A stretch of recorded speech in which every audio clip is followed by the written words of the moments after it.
Very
good evening to all our spiritual family of Trooper, USA and New York, and also to those who are joining from Peru, Brazil and Mexico, the South American Sangha online.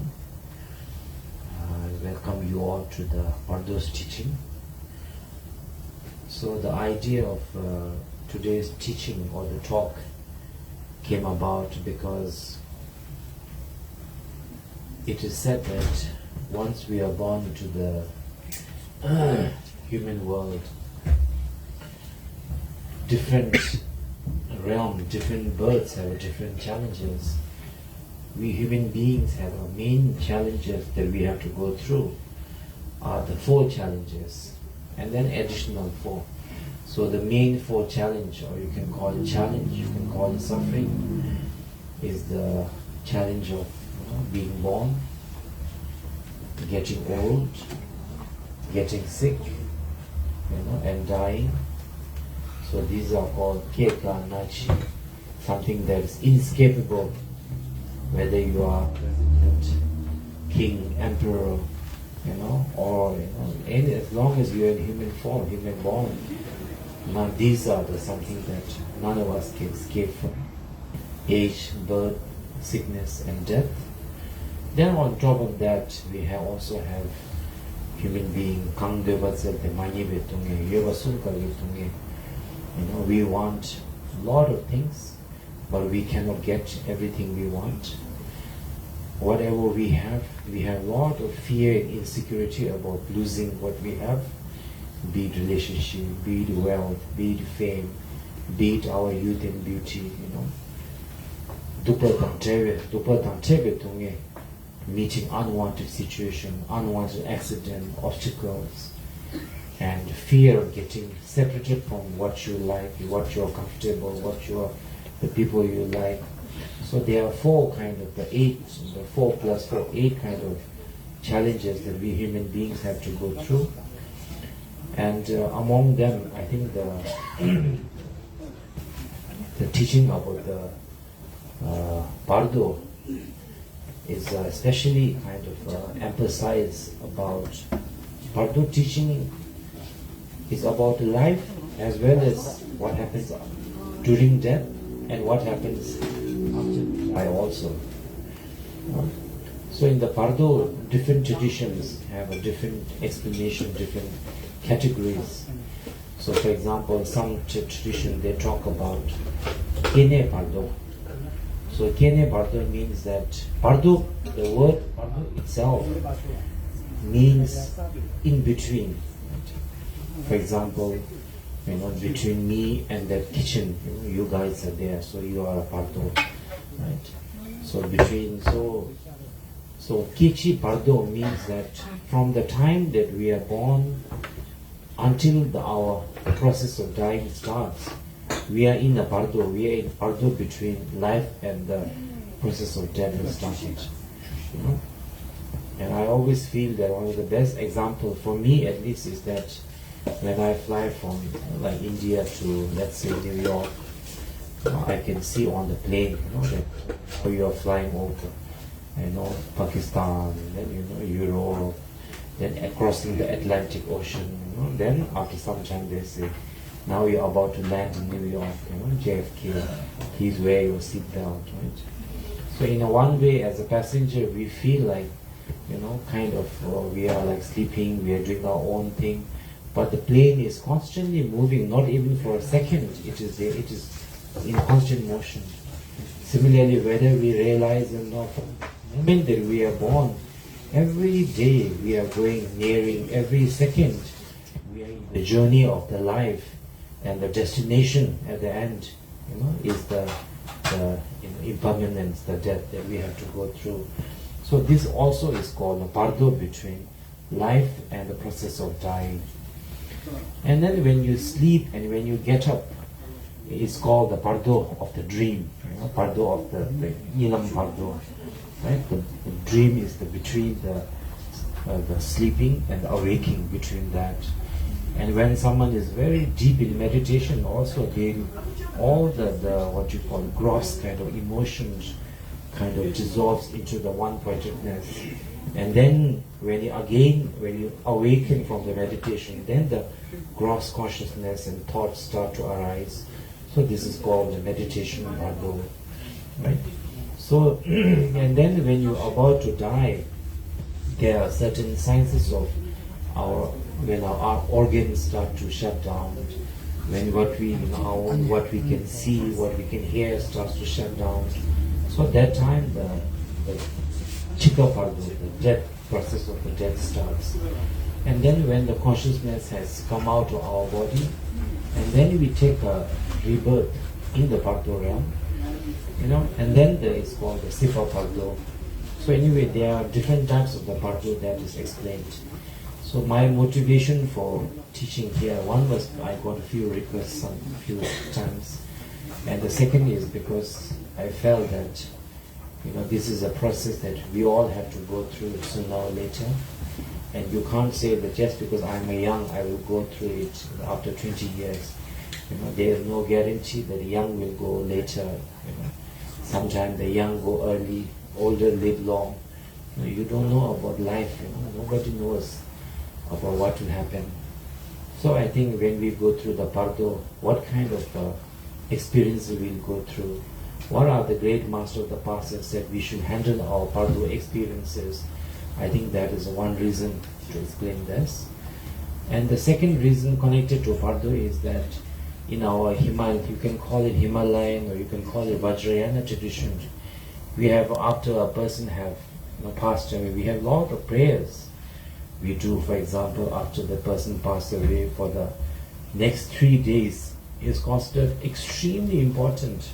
Within the next 3 days, it is said that within the next 3.5 days, actually, Chaitamaji, every day to do a lot of prayers and dedications are very important.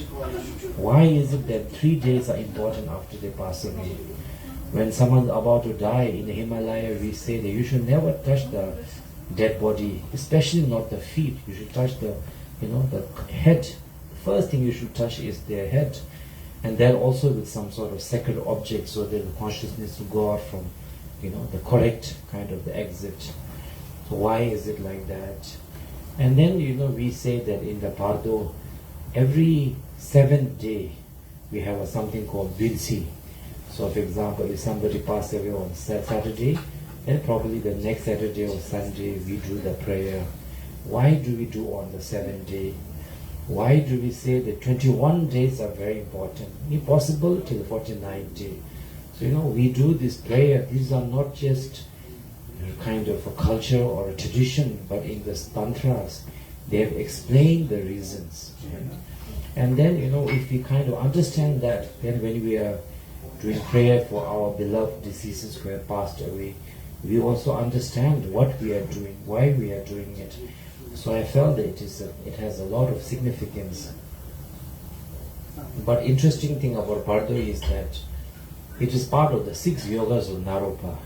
So all other yoga, for example, Tummo, you have a breathing exercise. The dream yoga, when you sleep, you have to sleep with awareness, meditation in the sleep.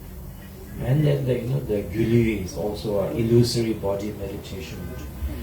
And then the Poa practice, that is something you can do. But Bardo, there's nothing you can do per se. Nobody can say, I am practicing Bardo.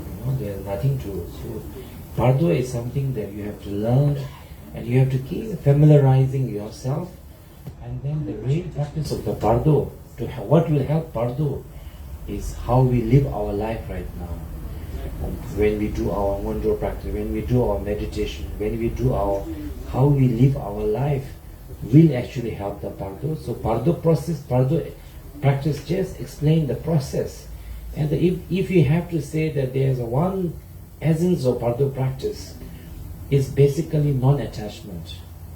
That's it. If you have to say, Bardo will explain a lot of things, but if you say, give me in one word, what is the real practice of Bardo? It is non-attachment. Why is it non-attachment? Because many of us, we take things very lightly about the death. Some people, of course, we say we are afraid of death. Some people, we say, no, I'm not afraid of death. Life is too difficult. If tomorrow I die, that is better. I don't care about the life, right? But imagine that tomorrow, right? Tomorrow, if somebody, takes away, your citizenship, green card, your home, your job, your family, your identity in the society, your wealth, everything is taken away, and you become a homeless. How much of emotional fear and uncertainty will go through? And during the time of the death, when the time comes, when the doctor says you only have 6 months or 7 months or few years, it is nothing compared to losing our job or because job you can get back again. There are many other things, but when the death comes, what we have to lose, forget about the wealth, even the very body that has been with us since the time of we were born into this world, that has to be left behind. Right? So what can we do about it? There's nothing we can do to prevent that, unless you are like Guru Rinpoche, go to Maratika and become immortal. That only few can do. So one of the main things that we can do is the non-attachment. So from now on, understanding that the very body that we have is called Lu for a reason. Lu means something that will be left behind one day, and then we have to live. Our mind has to go ahead according to whatever karma we have accumulated. Our wealth are called Longchut for a reason. Longchut means utility. It means that when you're alive, you can utilize your money, your home, your car, and say it is mine. But there's never been any rich people, emperor in the world who was able to take away their wealth, and there's never been like that. Of course, I went to Egypt recently, and I saw that in Egypt, when the kings are about to die, they say for next life, they keep the money, they keep the jewelry, they keep the slave also and kill them, but they can't really take it away. That's why later the people came and robbed all the the pyramids and took away, because they couldn't take it away. Right? So there's never been anyone who can take away the fame or money or with them, family, wife, even the body has to be left behind. So that is why the one essence of the Bardo teaching is actually to understand the impermanent nature of the life, so that when we are alive, we utilize the wealth in a beneficial way for others, for yourself. But deep inside, this sense of impermanence, sense of detachment is there. Even if you are surrounded by, your wealth or fame, etc., this detachment. The essence of Bardo will be that. And without that detachment, you can't do power also. Even if you learn the power, you have the power practice. But when you're about to do the power, the first thing your teacher will say is that, remember your Guru, Amitabha Buddha, in front of you, and make a mandala offering. I offer my husband, who I can't take away now, my wife I can't take away, my children, my citizenship, my home, my fame, I can't take away, I know that.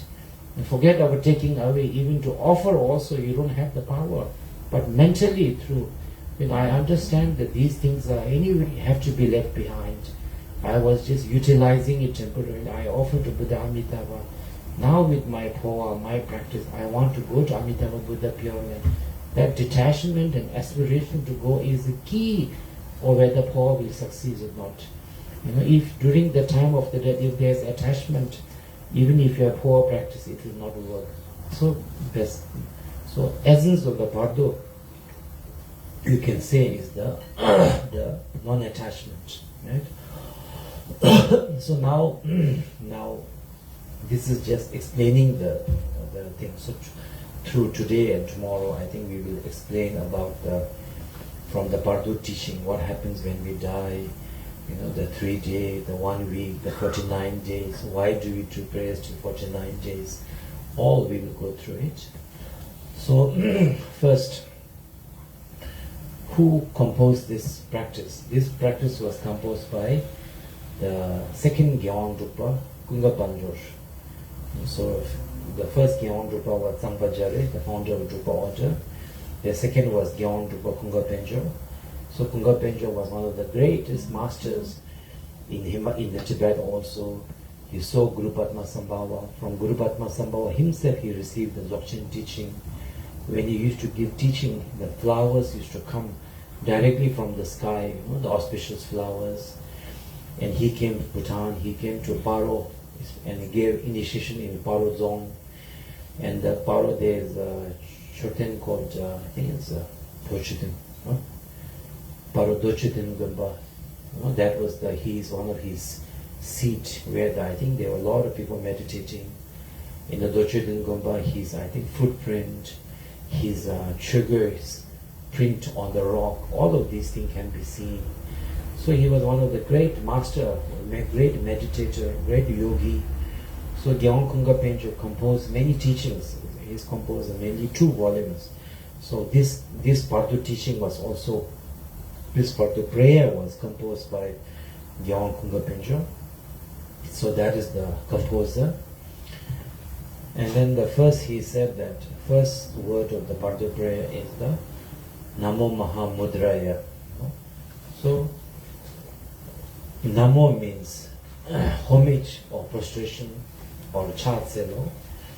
The Mahamudraya means to the, Mahamudraya is to the prostrating to the nature of all the phenomena. Right? So nature of the phenomena, Chani Nime Yishin, why is it Yanni Korwe Dubadra, the Chimbuson Jumetan Barishan, Mahamudraya.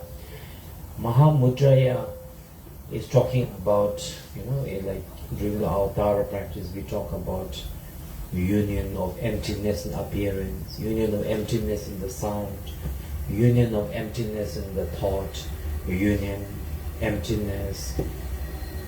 Phenomena arises due to cause and condition coming together. It doesn't have inherent reality. So all of these are is called the Mudraya, Mahamudraya. It is also called the Mudraya because it is said that all the phenomena in this world, whether it is, for example, to give a simple example, now Buddha has said that when Buddha was asked by one old lady, that where does our body, the 5 aggregates, our body, etc., come from? Where does it go? And then Buddha answered to the old lady, when you have a fire in front of you, when you light a fire, where does the fire come from? Where does the fire go?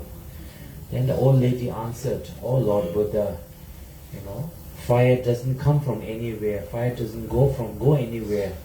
When the wood, the kerosene, and all the conditions for the fire to be light comes together, then so-called the fire appears due to cause the conditions.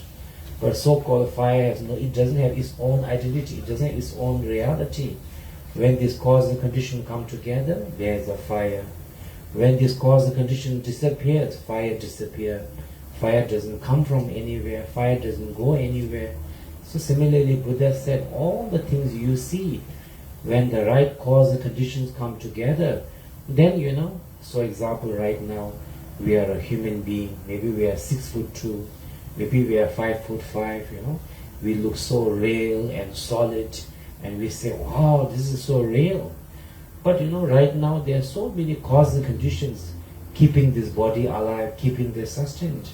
In the future, when we die, and then when we are cremated, this 6-foot body will fit in maybe a small bottle or jar will become an ash. And that ash also, when you blow it into the space, they will so-called, Tashi Dorji, so-called, George, will just disappear. When the right cause and condition come together, there's a Tashi, there's George, there's, man, woman, etc. But when these cause and conditions are no longer there, so-called, the identity of that person has no inherent reality. So this truth of, you can call it Mahamudra, you can call it union, you can call it interdependence, reality, is something that bounds everything.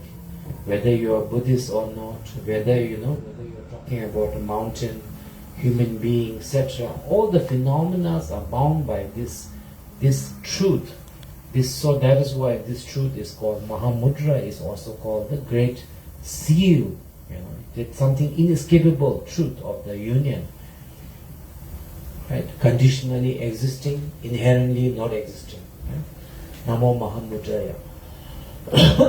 Chukun Gyumata Tuchube, Mata Gyumaletu Tawai, Kunye Gyume, Dor Tenze Gyume, Kona Kyapsuchi.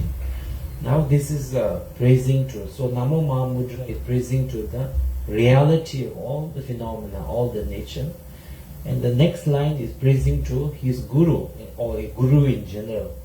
Shugin Gyumata Tuchube is that you enlightened master have understood all the phenomena like a magic. Like a magic means that, what is meaning of the magic? Magic doesn't mean something that is, fake, or something that is, like a lie. That is not the meaning of the magic. Magic means that something that comes alive when so many things comes together, but it doesn't have its own identity. For example, when all the the electricity, the chips and the circuit comes together in the television, we can see mountain, men, women, we can, looking at the movie, we can feel excited, we can feel sad, we can cry, we can feel encouraged, we can feel so many emotions from watching a square box, right, in which so many cause and conditions come together and is producing the image of the image of the movie. Right? And we, of course, most of us, when we lost in the movie, we get carried away. We forget that, that movie, sad movie was just acting. Right? We think it's a real. Right? So similarly, in a real life also, when we look at another human body, we don't see them as arising due to arise, cause, condition, like a fire, and when the cause and condition disappear and they become like an ash, coming from nowhere, going, we see them as a real, inherently existing, very solid. That is why we are trapped by the illusion. We don't recognize magical illusion as a magical. So that is why we get upset by people's appearance, right? When somebody look at you, feel, you are looking at me with cross eye, Maybe other person is born cross eye, but because of your perception, even if he looks at, even he or she is looking at you with cross eye, that cross eye is a negative, is your concept. So-called cross eye is also his eyes, iris, pupils, all coming together. It doesn't have in reality. It is just I remember one Zongzi Khyentse was giving a teaching. He said, very nicely, he said that most of our communication are two people agreeing to misunderstand each other. Two people agreement, is in misunderstanding each other. That is called successful communication. And it's very true. From my side, I want you to know that I don't like you. So I look at you with cross eye or say something bad word. And from your side or our side also, we think so-called cross eye is inherently existing, from the beginningless time. The word that he is abusing is inherently existing, right? Not like like the sound of the drum that arises due to person beating it, the leather sound and the air, and so-called the sound is produced. But it's successful miscommunication is a successful communication. It's very true. So so we are like that. So we live in our life also. Right now we are in the Bardo of the between the life and the death. We also live in the illusion. And similarly, when we die, also when we go through all the experiences, the fear, and the many visions of the Bardo, also we are equally caught up in the illusion. If we are caught up in the illusion while we are living, definitely we will be caught up in the illusion of the Bardo. That is why in the teaching it is said that many people say that, oh, I read the Bardo, now for the Bardo no problem, I can recognize everything. It is said, no, it is not that easy. In your life, during your dream, when you are dreaming, if you can recognize that yes, I am dreaming, and not get carried away by the dream 7 times, that means that you have reached a level where you can recognize the Bardo. When you can recognize the dream is a dream, is an illusion, and similarly the life is also a dream, right? Few weeks ago I came here, we celebrate my birthday. Now birthday cake is gone. No, I went to Patagonia, Tashi was there, we went, we slept in the cold, it was hot, we enjoyed, but now, what is there? Just a memory. So if you can't, understand that dream is a dream, life is also a dream, you cannot suddenly, in your whole life, we live in the full unawareness, getting lost in the illusion and the concept and drastic, and the Bardo, suddenly you're awake. That is not that easy, So anyway, the Chukun Gyumadabru Tuchube means you who have understood all the phenomena, as the illusion. Illusion doesn't mean fake. It means arising conditionally, right? Gyumadabru Tuchube, Mada Gyuma Leju Bagwai. So it is said that what we are seeing now is called the unpurified illusion. And then the enlightenment, the state of enlightenment and the pure land is also called illusion. It is also illusion. But that illusion is arising out of the wisdom, out of the awareness, not out of ignorance. So the enlightenment part, enlightenment part is called the pure illusion. It's also illusion. Enlightenment is also a so-called arising due to you can say that it is also inherently you cannot define enlightenment as something that is inherently real or existing. It's undefinable beyond any sort of concept. So the enlightenment is called the pure illusion. Our kind of the unaware way of looking at perceiving things is called the normal, the impure illusion. So Tenze Gyume Kola Kyapsuchi, you who have achieved the enlightenment, and liberate the sentient being from the samsara to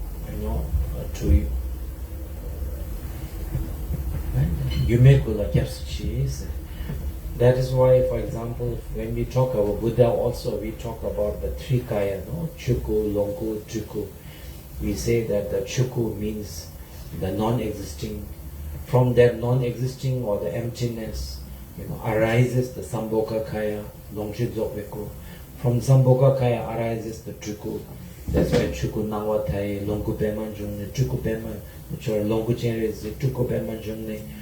So these arising from the Dhamma Kaya to Samboka Kaya, Nirmana Kaya, is to kind of the signify it, is to understand that so-called that Nirmana Kaya also has a no inherent reality. It is arise from the Samboga Kaya. Samboga Kaya arises from the Dhamma Kaya. So anyway, these are called the enlightened way perception is called the pure illusion. Tenze gyume kola kyapsuchi. Gyume illusion gombo kegini gyume libe taso semjena gyume na lor migesh gyuma rango shebar chingilo. So you who have got enlightened, so-called enlightened, right? Because enlightened, the way we look at it is also in a very conceptual. For us, enlightenment will mean like somebody who looks like this, looks like a Buddha, looks like that. Even though enlightenment is beyond any sort of definition.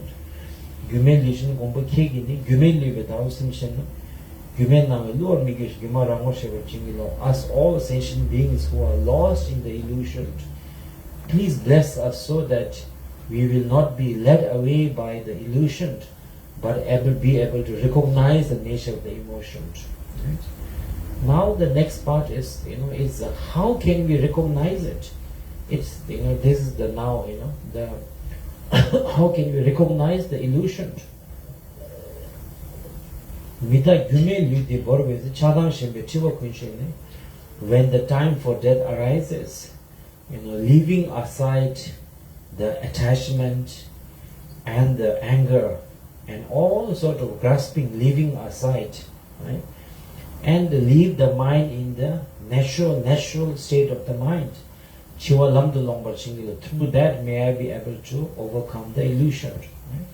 So if you may remember, whenever we talk about when we have done the one-draw practice, when we have done the Tara retreat, at the end of all the Tara retreat, end of the Tara, during the Tara practice also we talk about making offering to Jisandra, offering Argam, Padam, Pushpa, Dhupa, etc. And this is not just about accumulating merit, but every time we do offering is the letting go of the attachment. Every offering is a letting go of attachment. And more than that, we are letting go of attachment not only to the object, I'm not letting go of just letting go of to the flower, but more importantly, letting go of the illusion of the flower being a flower. Rather than understanding the so-called flower is also like a fire. Due to cause and conditions, so-called the flower appears. When these so-called conditions disappear, flower goes, so-called flower disappears. It doesn't come from anywhere. It doesn't go from anywhere. It has no inherent reality. So letting go of that is the real meaning of the offering. So why is that important? Because until we can let go of the attachment to the flower, attachment to this something is good, something is bad, we will never see the true reality, non-existing reality of flower. We will never see. We'll get carried away by the attachment and anger, right? So that's why when you see somebody you like, so many emotion comes, happy, excitement, and then little bit of jealousy. So many emotion come. You forget about the true reality of that person. Or when you hate somebody, you'll forget. Most of us throughout our life, maybe we are married to somebody for whole life, but we will never see the true reality of that person or our reflection. Only I feel that sometimes when you do a little bit of practice, little bit of reflection, then you find yourself, the life is quite funny. Like I think I shared with you many times also, that sometimes when I look at the people we love, people we hate, I can see that sometimes, for example, if you are married to somebody or friend with somebody, when you love that person and somebody else talk bad about your family, you hate that person who talk bad about you. But after a few years, let's say you got divorced with your husband, then you will say, oh, actually you are right, I didn't know my husband was so bad, Actually you are right, let's go, let's have a cup of coffee and let's discuss how bad my husband or my wife was, So right now, at that time, when you see your husband or wife as very wonderful, that person as a negative for criticizing someone you love, it is actually a reflection of our own desire and our anger towards something that obstructing our desire getting reflected back at us. But we never realize it, we go through, so we blame, whatever we are going through, we blame somebody else for causing me unhappiness, causing this and that. We never blame our own misunderstanding, our own concepts getting reflected back at us.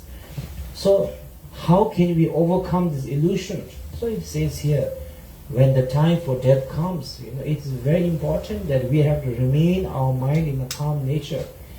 Even if you have been a very, very good person throughout your life, but at the time of the death, if we die with a hatred or a strong desire, it is said that there is a much higher chance for us to be born into the lower realm than the upper realm.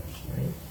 For example, if you are going to flying to New Delhi, it's important the preparation from the home, but the most important is at the gate, don't go into the wrong plane. At the gate is the most important. So similarly, when the time for death comes, that is the real kind of this life's karma is finished, next life karma is not yet arisen.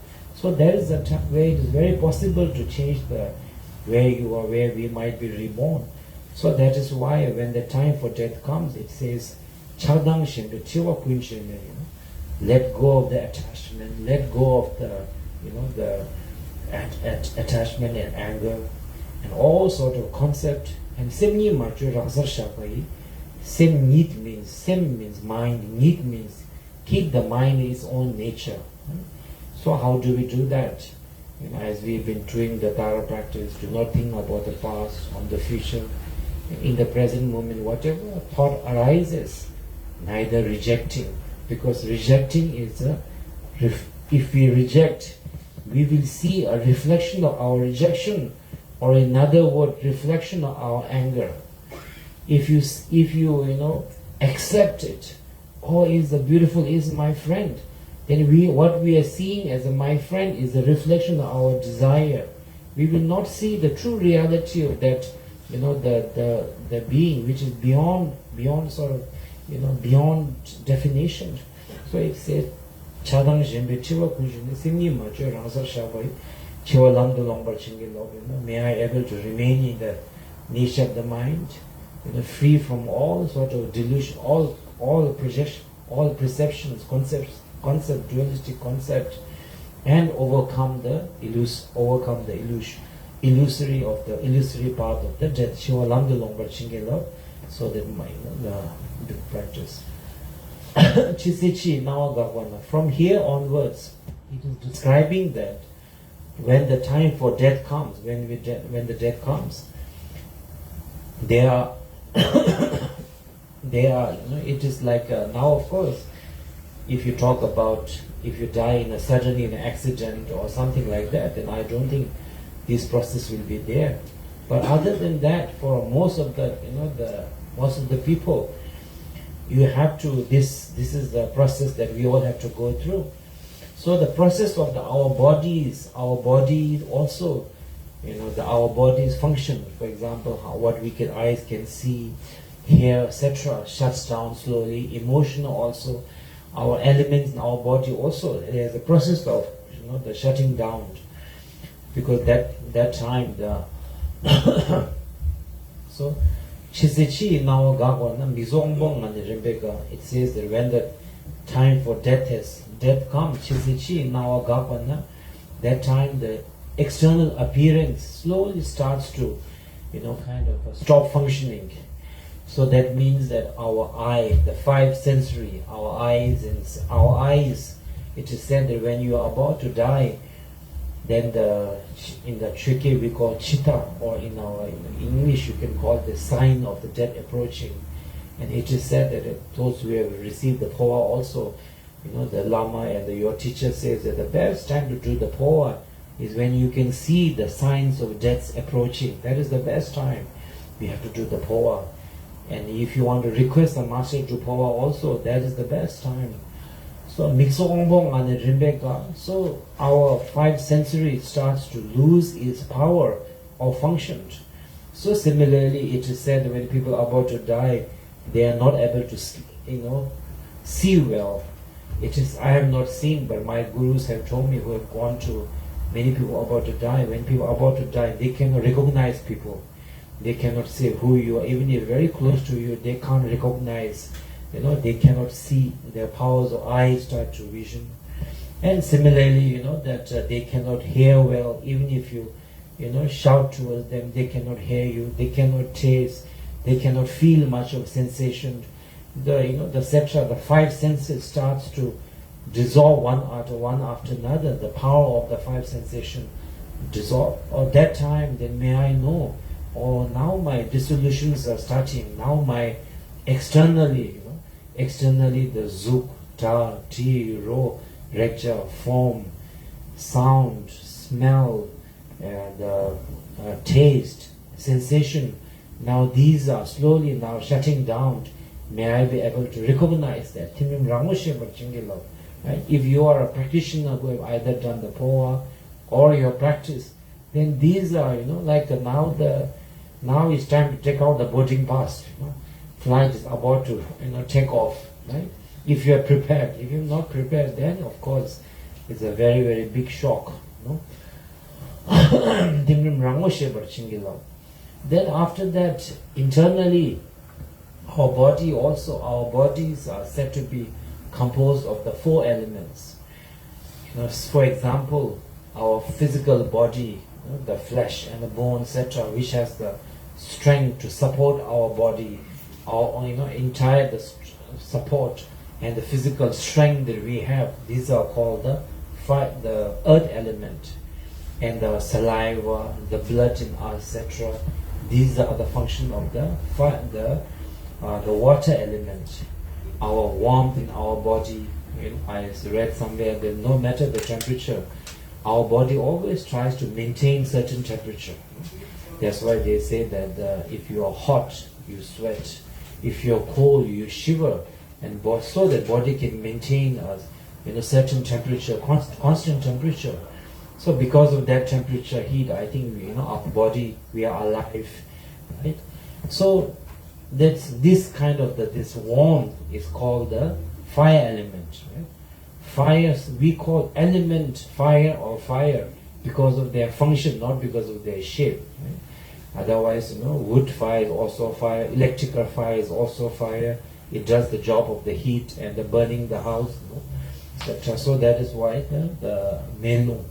And then the lung is, of course, the oxygen and the the breathing, etc. These are, so all of these also starts to dissolve into one another. Shutting process of shutting down happens.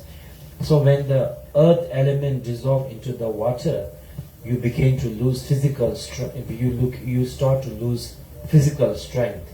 Even if you are yesterday you are the bodybuilder who can lift 150 kilo, after that you can't even get up from your bed. You lose all sort of physical strength.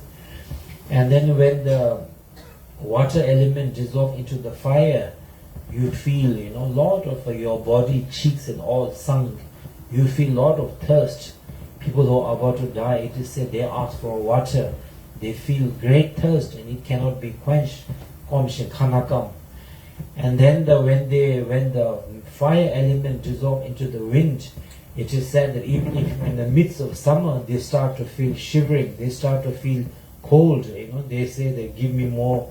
No matter how many the blankets you give, it cannot heat up their body because the fire element has now starting to not function, starting to shut down.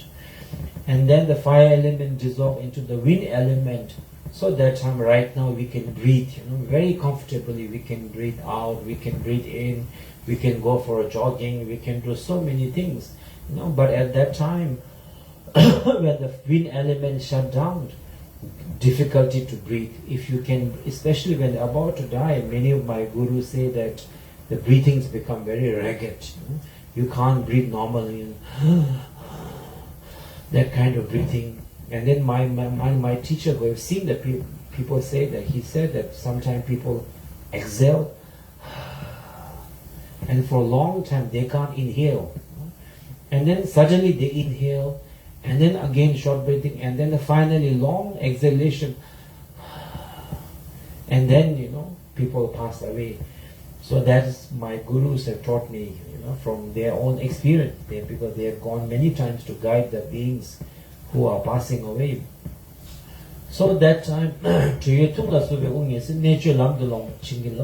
so when these times happen, may I not be, controlled, may I not be taken away by the fear, but rather I understand, this illusory body, the cause, the condition that sustains this body is no longer there. So this so-called illusory body, is now starting to dissolve. Have that kind of understanding and take it as a practice. Nature lam du long ba chingi lo. And it is said that this is the best time to do koma, whether it is for yourself.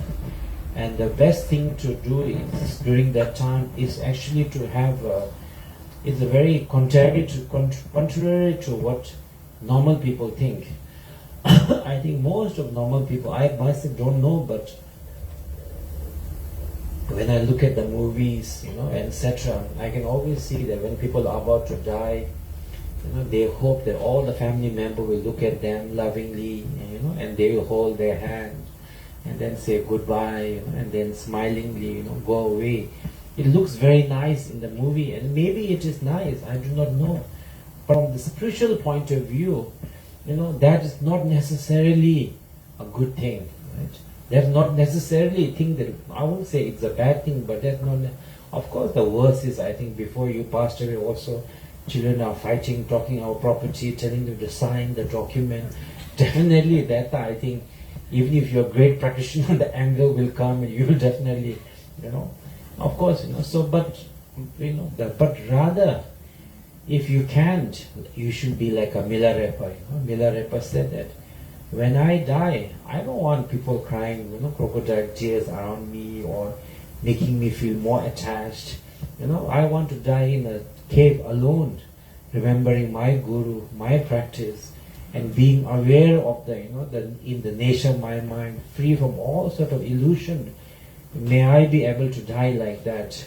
Right? Now, if we can't do that also, at least we should be surrounded by people who are not causing anger, nor causing so much attachment. Rather, even if you're a loving relative, at the time of the death, what we have to say them is, don't worry. Don't worry about your property. Don't worry about us, the children. Don't worry about it. Right? Life is like a dream. In that dream, you had a dream of being born, dream of being a teenager, dream of getting married, going to college, having a children, career, etc. Now all of that stages of dream has passed, and now the dream of the Bardo is about to start.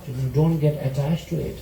Don't be attached. There's no one being in this world who have been able to take their body, their family, their money and go together. There's never been like that from the past till now. Now is not the time. Now remember Buddha Dhamma Sangha. Remember your Chizindrima. Remember your practice. Do mandal offering. And if you can do that, that is the best thing that you can do to the person who is about to pass away. And if he or she is a practitioner, then you have to remind them about their teachings, power or meditation, whatever they are doing, practice together, to keep that person in a mental state, in a very positive environment. Right? And if you can do that, the death can be very painless. Why do we have a pain? Some of the main reasons we have a pain, one is because of attachment. For example, if someone takes away, steals your old shoe, you don't care, let him take it. If somebody takes away your, most, favorite handbag you bought yesterday, you will go and report to the police, right? Even if your own sister, you will shout at them. Why? Because you don't have attachment. Right? So when you're able to understand the impermanent nature of the phenomena, that this is something that every sentient being has gone through, even great masters have gone through externally at least, then you're able to let go of the attachment, so there's no pain. On top of that, through the teaching of the Bardo, through the teaching of the Poa, through your Tara practice, if you can assure that now, forget about this, now instead rather to look forward to go to Amitabha Buddha Pure Land.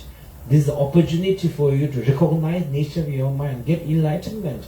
Like for example, if you are deported from United States and sent to, I don't know, maybe in Iraq or something, you'll be sad. But if you are deported from Iraq and sent to USA, you'll be going happily, So compared to Amitabha Buddha Pure Land, United States is the Middle East, right? Amitabha Buddha, if we are able to go there, as soon as we open our eyes, we can be born in the lotus, meet Amitabha Buddha, meet Guru Padma Sambhava, Avalokiteswara, Chizindra, receive teaching and continue practice under their direct guidance, meet your gurus again, so why not, right? Something so much to look forward to. That is why when you die, having some sort of a practice, is a very, very crucial. Otherwise, people don't know. I think many of us, we don't realize, and we forget also, what the person is dying go through, right? Because those who are dying, they can't say, they don't have the strength to speak, and those who are outside, we just feel sorry for them, then that's it. So that is why that at that time, nature lam dulong but chingilo said, they prepare from now, right? From nature lam dulong but chingilo. Now at that time, when the like I said earlier, like my guru said, when you breathe out once, then your outer breathing has stopped. But it is said that just because you have stopped breathing doesn't mean you have died. It is said that after your outer breathing has stopped, internal breathing continues, because the whatever air is in there, it continues nangu, and these nangu also continues until 4 stages of the dissolution has continued. So externally, just because someone has stopped breathing, doesn't mean that person has passed away. And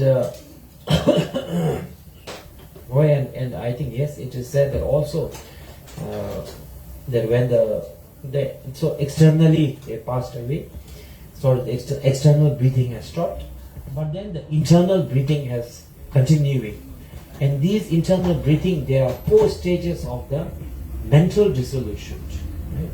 So right now, for example, the hardware has shut down, but the software is also shutting down, slowly, right? There's a thing. So these 4 stages of mental shutting down are it's called the Namshir. Now inner breath remain dissolved through the 4 stages. These 4 stages are called Nangwa, Chepa, Thoba, Vesil Chimboshi. Right? So it is like a something, something that is very gross. For example, the emotions related to anger are very gross and very, very gross. They dissolve into something more subtle, which are the emotion related to desire. And the emotion desire is more subtle than anger. For example, when someone is angry, you can see it in their face. But when someone is desire, you can't see easily, right? And ignorance is constantly there. Definitely, it's very much more subtle. So when the death happens, the emotion also starts to, the process of dissolution. So these 4 stages, of the anger dissolving into the desire into ignorance. Ignorance also dissolve into the nothingness, or the nature of the mind, undefined nature of the mind. That is called the Vesil Chimbo. Right? Nangwa, Chepa, Thoba, Vesil Chimbushi. There are 4 stages, 4 stages of the emotional or mental dissolution. Thought dissolution, I won't say just emotion. Thought dissolution.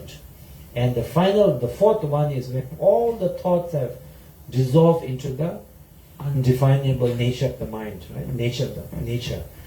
Now, may I be able to recognize each of these steps, right? And if you are someone who, does the meditation of especially remaining in the nature of the mind, you will be able to see it. You will be able to see it because, for example, right now if you don't do meditation, we are not able to see it because we have no idea when did this thought came, when did this thought end. We have so many emotions, comes and goes, and we have no idea. But when you're able to, remain in the nature of the mind, to not think about past, future, in the present moment, when you remain in the awareness but unfabricated nature, you can see, this thought arising, and then when you leave it its own nature, it dissolves back into the nature of the mind. Again, this thought arising, the process of arising, process of thought dissolution. You are able to see it when you do the remaining in the nature of the mind. At the end of all the Vajrayana practices is the remaining nature of the mind. You are able to see it, and and we may not realize it, but for example, when you look at the flower, there is first moment where you have no kind of a concept of something being flower or not, and then the second stage of the moment, you can, this looks like a flower, So first moment where you see nothing, you can call it Dhammakaya. And then the second, when you start to see kind of the flower, you can call it Sambhogakaya, stage of the mind. And then when you say, this is not really a flower, it's a pink flower, it's expensive flower, it's a cheap flower, it looks nice, doesn't look. Then the various thought manifests, you can call it Nirmanakaya, stage of the mind. So even in the one single thought of seeing a flower, there are different stages. And then that thought of the flower being flower, again dissolves. And then another thought comes. Maybe it's just we are worried about our work or etc. So right now we are always in the constant distraction, no awareness. So we are not able to realize it. But if you are able to practice from now, and during that time you are able to recognize these stages. So it says that these 4 stages, may I be able to recognize it. The first stage is so at that time, even though your physical body, you can't really see something external to yourself, but your own mentally kind of create the dualistic image of the I and something that I perceive, me and outside. That dualistic mental impression projection is still there. So that is why it is said that in the first stage of the dissolution, one feels that internally feels something, like a dawning, something like a smoky color. And externally you see something like a moonlight, something like a moonlight, bright white moonlight, you see like that, right? So at that time, the reason why it is said that the reason why we can see the moonlight kind of the light is because when from the yogic point of view, when our body is formed, we are formed through the mother's and father's essence. So the father's essence is the element of the water, and it is said that it remains in our forehead or our crown, and the mother's essence, which has a resemblance of the fire or the warmth, resides in our navel. So right now, when all the air, everything is functioning, that it stays up, father's essence, mother's here. But that time, everything is starting to collapse. So when that time it is said the father's essence from the Saoma central channel starts to fall down. It is no longer supported, it falls down. When it falls down, and then it is said that, it is in our yogic, we also say that whatever you see outside is a reflection of the condition inside. For example, because of the father's essence, the sun, the moon, you can see the moon. because of the mother's essence, you are able to see the sun. It is said that during the Bardo time, since you don't have this essence, in the Bardo realm, there is no sun and moon. You can't perceive sun and moon. So from the the yogic point of view, it is said that so-called all the external kind of the cosmology is residing within our own body. So it is said that the yogis, they are able to detect the solar eclipse, lunar eclipse through their yogic practices. So anyway, that time it is said that the father's essence drops down, and that that process of the coming down, it makes us see as if we are seeing something very bright, moonlight like.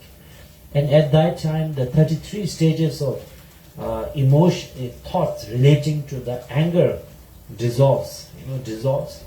At that time, may I have a clarity and awareness of the process. And then the second stage is called Chep and Nangda Mikirchi, the Nimash and the Desha Legurve. Then when the Chepa process or the Chepa second stage starts, at that time internally you feel like some sort of like a fire, like a firefly, and externally you feel like a sun rising, sun shining, bright sun shining. So at that time it is said the mother's essence which remains in the navel goes up. The father's essence comes down, mother's is no longer able to stay down, it goes up, it goes. And then the Tokpa Shijuka were given, and then the 40 stage of mind stemming from the desire ceases, and then they dissolve. Then the third stage of Tobe Nanda Marme Banda, the Shida Nanam Tashin Tabati, Timu Legu Topa Dungas, the Yanda Tembesi Barchingila. So at that time, externally, when the third stages happens, internally you feel like a light of a butter lamp. Externally you feel darkness. At that time, the true essence of your fathers and mothers have come together and they meet at the heart, and your consciousness also get trapped, in the in between. Is in there. So that time you feel a sense of darkness, and all the emotion related to ignorances, they are dissolved, and then they are Ganga Chendesimba Chingilo. Shiba Vese Chimbu Sharvis. So then it is said that Shiba Vese Chimbu Sharvis. Now Shiba Vese Chimbu means that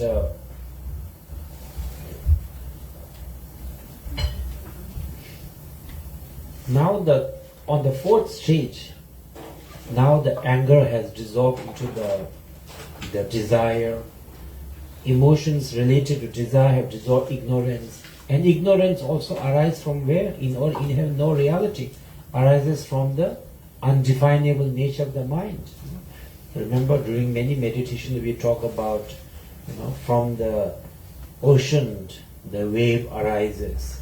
Where does the wave disappear? Back into the ocean. Ocean is inseparable from the wave. Wave is inseparable from the ocean. So so-called emotion, anger, desire, etc. are arising out of the empty nature of the mind and dissolve back into the empty nature of the mind. So that is why there comes a time, at that part of time, when all these, the negative emotion, anger, desire, ignorance, dissolve back into the nature of the mind.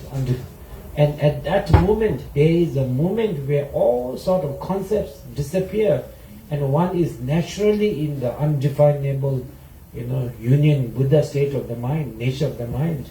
And it is said that if you are someone who in your life, if you have practiced diligently, remaining in the nature of the mind, remaining unfabric nature of the mind constantly, then it will be like someone who can recognize, let's say that before you came to New York, you visualize the Empire State, you visualize the Statue of Liberty, you visualize so much that as soon as you land, you can say, oh, this is Statue of Liberty. Similarly, the person who has done the meditation on remaining recognized nature of the mind, when this stage happens naturally, you immediately recognize. When you recognize this recognition, our practice is called the child, and this naturally happening stage of dissolution and remaining in dissolution in the spacious nature of the mind is called the mother. It's like a mother and child meeting together. That is if you are able to do, if you are a practitioner in your life. If you are not practitioner in a life, it will be a very quick moment. It will not last long that you can recognize.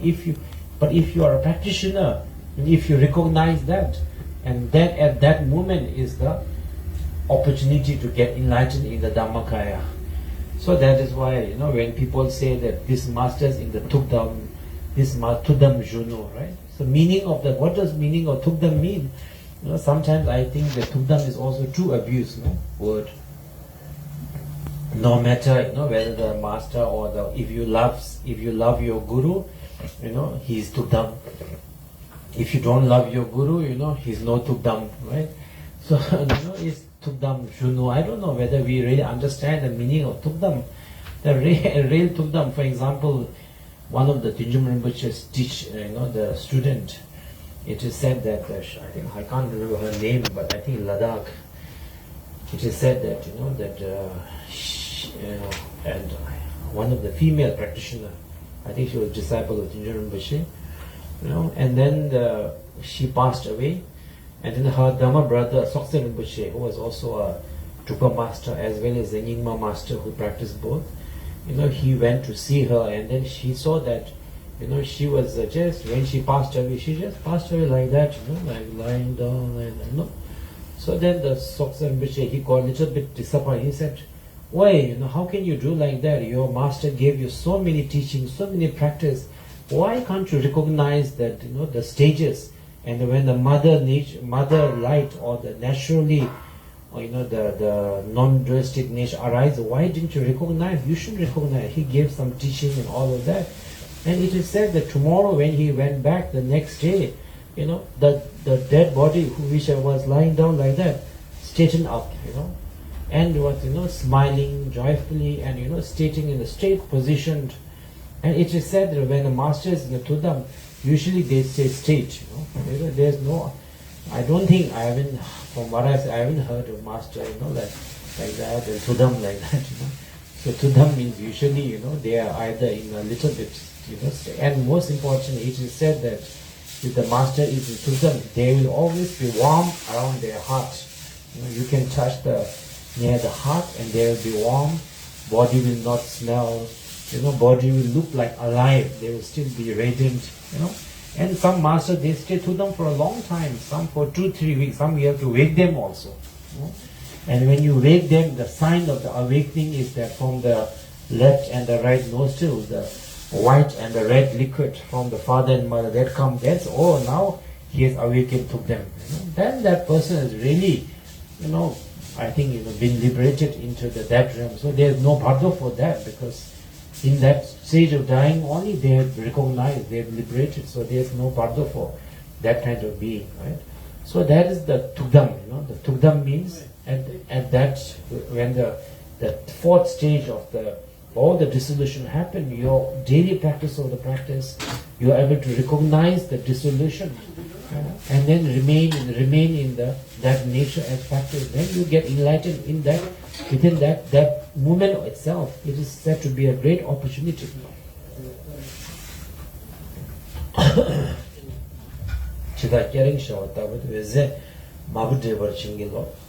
Now if you are not able to, so this is called, and it is said that every being have to go through the Bardo except few people. So once you are able to recognize the fourth stage of the vessel and get enlightened, there's no Bardo. Some beings who have so much of negative karma, as soon as they close their eye, they go to the lower realm, there's no Bardo. Other than that, every sentient being, we have to go through the Bardo. There is no, like escaping. We all have to go through the Bardo. And it is not only Vajrayana, even in the Theravadan, even in the Abhidhamma also, they talk about the Bardo, not so detailed like the Vajrayana, but they also talk about the Bardo stage. And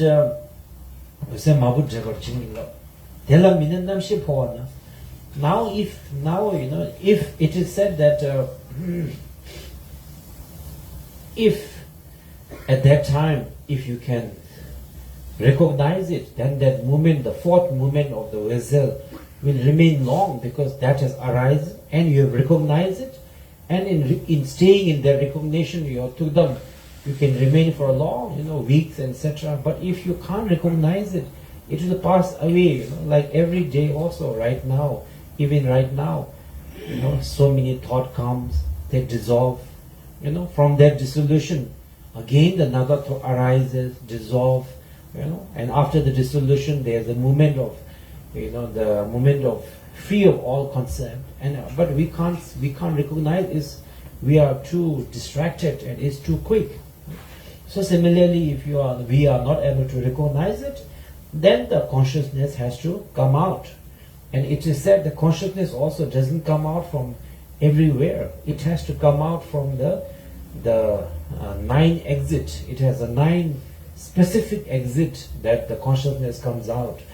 And it is also said that the body heat also starts to, it is said that if you are someone who has done a lot of good causal conditions, then your body heat goes from your feet towards towards slowly towards your head. If you are someone who have done negative karma, it is the opposite way. And when the body, it is said that according to where your consciousness comes out, the consciousness comes out with the last remaining, the air in our body. Air is always like the horse upon which the consciousness rides. That's why when you do tsalung also, basically through the tsalung, through the breathing, we are trying to tame our mind and guide our mind to the correct channel. So with the last remaining air, our consciousness comes out. And it is said that according to the where consciousness comes out will be indication of where they have been born. So the 9 exits that are said to be we have to prevent are the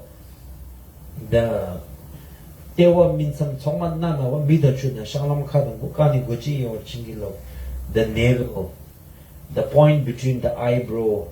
The fontanelle is, I think here they say when the babies are born, they're very soft kind of the area. Fontanelle, nose, ear, eyes, urethra, anus, and mouth. May these 9 doors be closed. It is said that if you see somebody when they passed away, they passed with little bit of urination, means that their consciousness came out from their urethra. If you can see little bit of stool, that means it came out from there. If you see somebody dying with the mouth open or eyes wide open, these are the signs that these are from there, the consciousness has come out. And many of the masters, they recommend that when someone has passed away, you should not touch them. Especially if they are practitioner, you should, just because outer breathing has stopped doesn't mean the inner, the dissolution has not. So you should not disturb them if they are practitioner. And if you have to disturb them, the first place that you should touch with the statue, with the chinna, with something sacred, should be the crown of their head. Because if the consciousness comes out from the crown of their head, that is the path to the liberation. That is the channel of the liberation. That's why when we do Poa also, we visualize consciousness coming out from the crown. So, now if you are, these are the realms. If you are coming out from the navel, that you are born into the realm of desire realm. From the between your eyebrow are the form realm. These are and then from fontanelle is the formless God. If you come out from from your nose, then into the goblin, the Nawa Nyamchi. If you come out from the eye, human being. And then I think that if it's from the urethra, then born into the sign of animal realm. If you come out from the anal, then that means born as the hell realm. So may I be able to block the doors and be able to liberate yourself to the pure land of the Dakini through the Tsauma, through the central channel, Pao country, suar chingilo, say, right? Pao kanto suar chingilo. Now, it is said that when the consciousness, if you are not able to recognize the nature of the mind at the fourth stage, then the consciousness goes into unconsciousness. You become, you basically faint, temege, right? You go into basically the shock, I think the shock of the dying, etc. So it is said that the last, basically the mind goes into the unconsciousness. Now, how long does the unconsciousness last? It is said that, generally speaking, in the sutras and tantras, it is said about 3.5 days. Chedamji, 3.5 days. When you pass away, it goes into consciousness. But it is said that the first Gyalwa Dokhampa's disciple was Gyalwa Dokhampa. His disciple was Yangwinpa. So he was such a great master that through his meditational realization, he was able to see when someone passed away, how long they remain unconscious, when they awake from Bardo. So he said that from his experience, maximum he saw people being unconscious was 1 day. So other than usually people within a few hours, they awaken from that unconsciousness, and then, so it is said that then of course the consciousness come out from the body, that from their unconsciousness, he said from 1 day. But generally it is said, in the sutras it said over 3 days. And what I think the conclusion that we can come to, and many of the masters say, is that depending on different people have a different karma. So it doesn't mean that whatever Bardo experience there is same for everybody. It's not depending on different karma. Different people can have different Bardo experiences. What is being taught here is a general, right? For example, generally, when you are born as a human being, you can see 5 color, you can see this color, smell like that. Or some people, even they are born human being, they are born color blind. They can't see certain color, they can't smell certain thing. It depends individually also. So that is why Bardo also, different people have a different karma. Now here comes the very interesting, in a way you can say interesting, in a one way, very crucial point about how we do the prayers.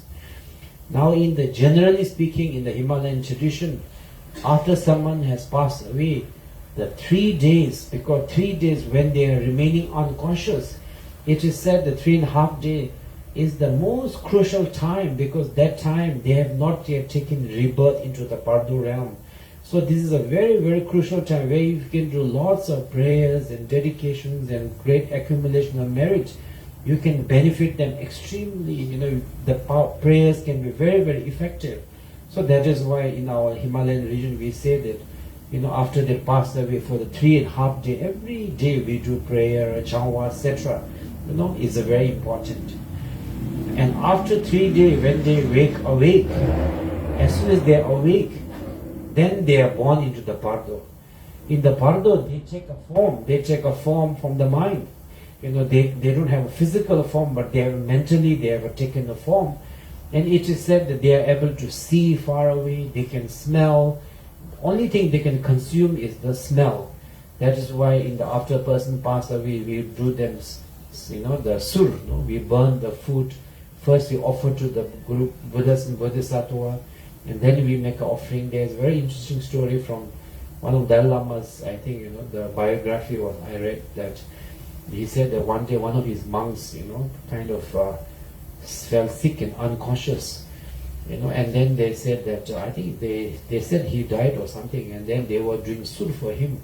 And after a few days he was able to get up, and he said, don't you feel hungry? He said, I don't know why, but for some reason, I felt like I ate a lot of tamba, burned tamba. He experienced the sur that was dedicated to him, he received it. So, etc. So they are able to read other people's mind, what they are thinking, what the lam chop is thinking, what the relatives are thinking, whether they are crying for rail or crying for crocodile and thinking of other things. They are able to see all, they are able to read people's mind. So that kind of the form that they take it when they awaken from that unconscious state, right? And it is said that this birth within the Bardo, if they are able to take birth, that is very different. If not, after 7 days, again they have to die, go through the process of dying, and again take a rebirth in the Bardo. And this kind of process, the dying every 7 days is the reason why we have a tradition called Dinsik. That's why in the Himalayan tradition we say every 7 days after they pass away, we have to, on the day that they pass away, they have to do. Why? Because it's assumed that that person was unconscious for just for a 1 day. Within a day he got.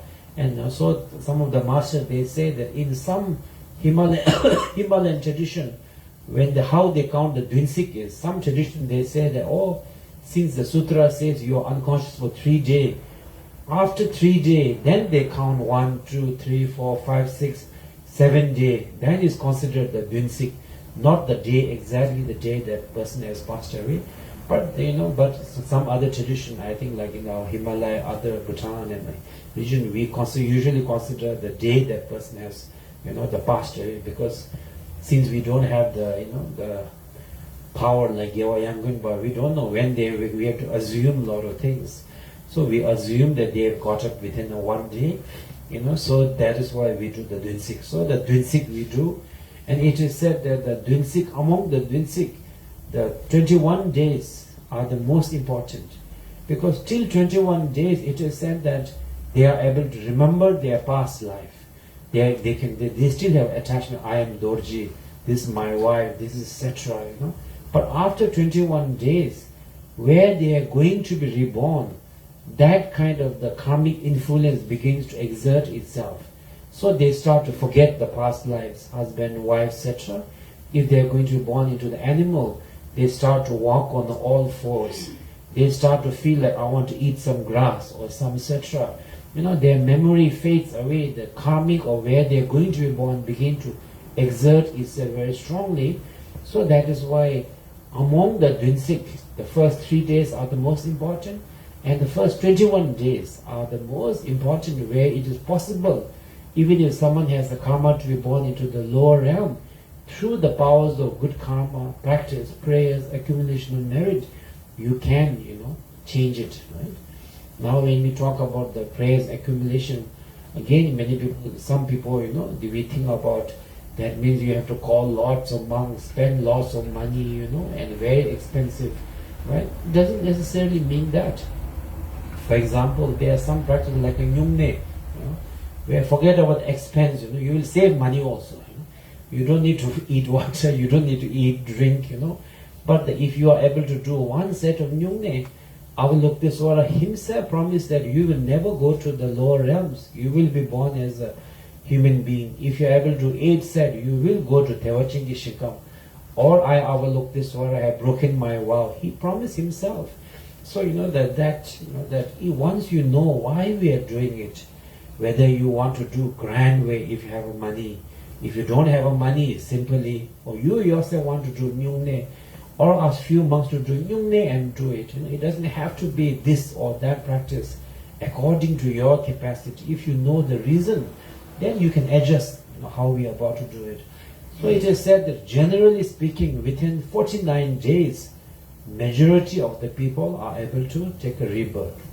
But that is not 100% rule. It is said that there are some beings who don't have the karma to be born easily, and they can stay in the Bardo for eons and eons. Yeah, there are also people like that. It is true.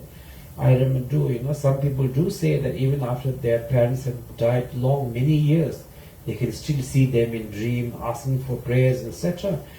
So I don't necessarily say that, now your 49s are past, it's not true. In the sutra itself, it is said that in some cases, you can remain in the eon for Bardo also. That too is possible. So it is said that the power country is so archingilo, the power country is so archingilo. So now if you are unable to recognize, then unconscious, from the unconscious, when you wake up, your Bardo body is already formed. If you say Bardo bodies, they say about, I can't remember exactly. A young boy's body, they say the Bardo's body is a young boy's body, not very tall, and more of a mental formation. So with that, it says that for the first, I think 1 or 2 days, they don't realize that they have passed away. Because, it's such a shock. Nobody says, oh, tomorrow at 10 o'clock I'm going to die, and then we die. Suddenly we die, we go through so much shock, and then suddenly when you wake up, we don't realize it. So that is why we talk to our, we try to we want to talk to our relative, our family, our husband, wife, but they don't reply to us. You want to beat them, but you can't. Talk about them, and then when you talk to them, they don't answer, so you feel so disappointed, anger, right? If your husband doesn't answer you, say goodbye, you can get how angry, Imagine talking to them for hours and hours, and they are just crying or they are doing whatever and there is no answer. How much of despair we will go through?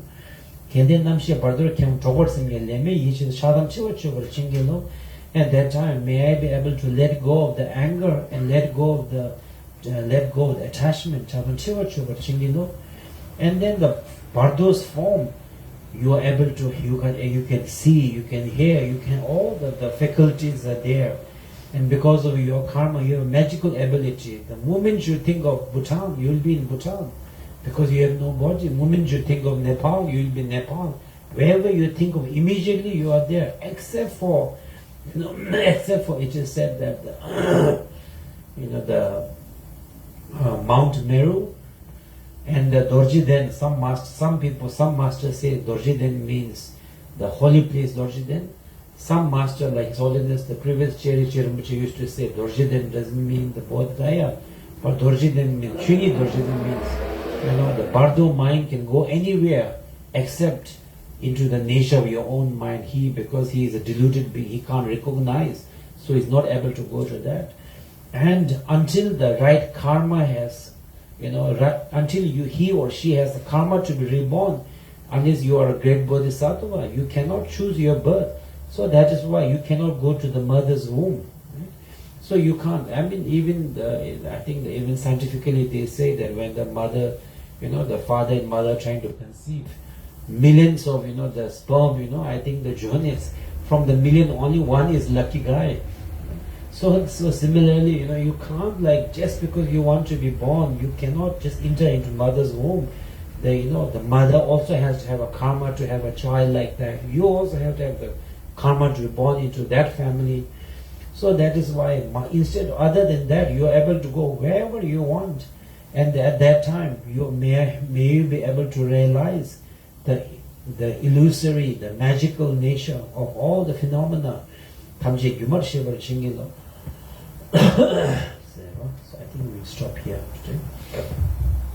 I think tomorrow we'll finish that. And then I'm hoping that after I finish the Bardo teaching, maybe tomorrow, then hoping there's a Chuang Shakeshwari's Amitabha Buddha practice.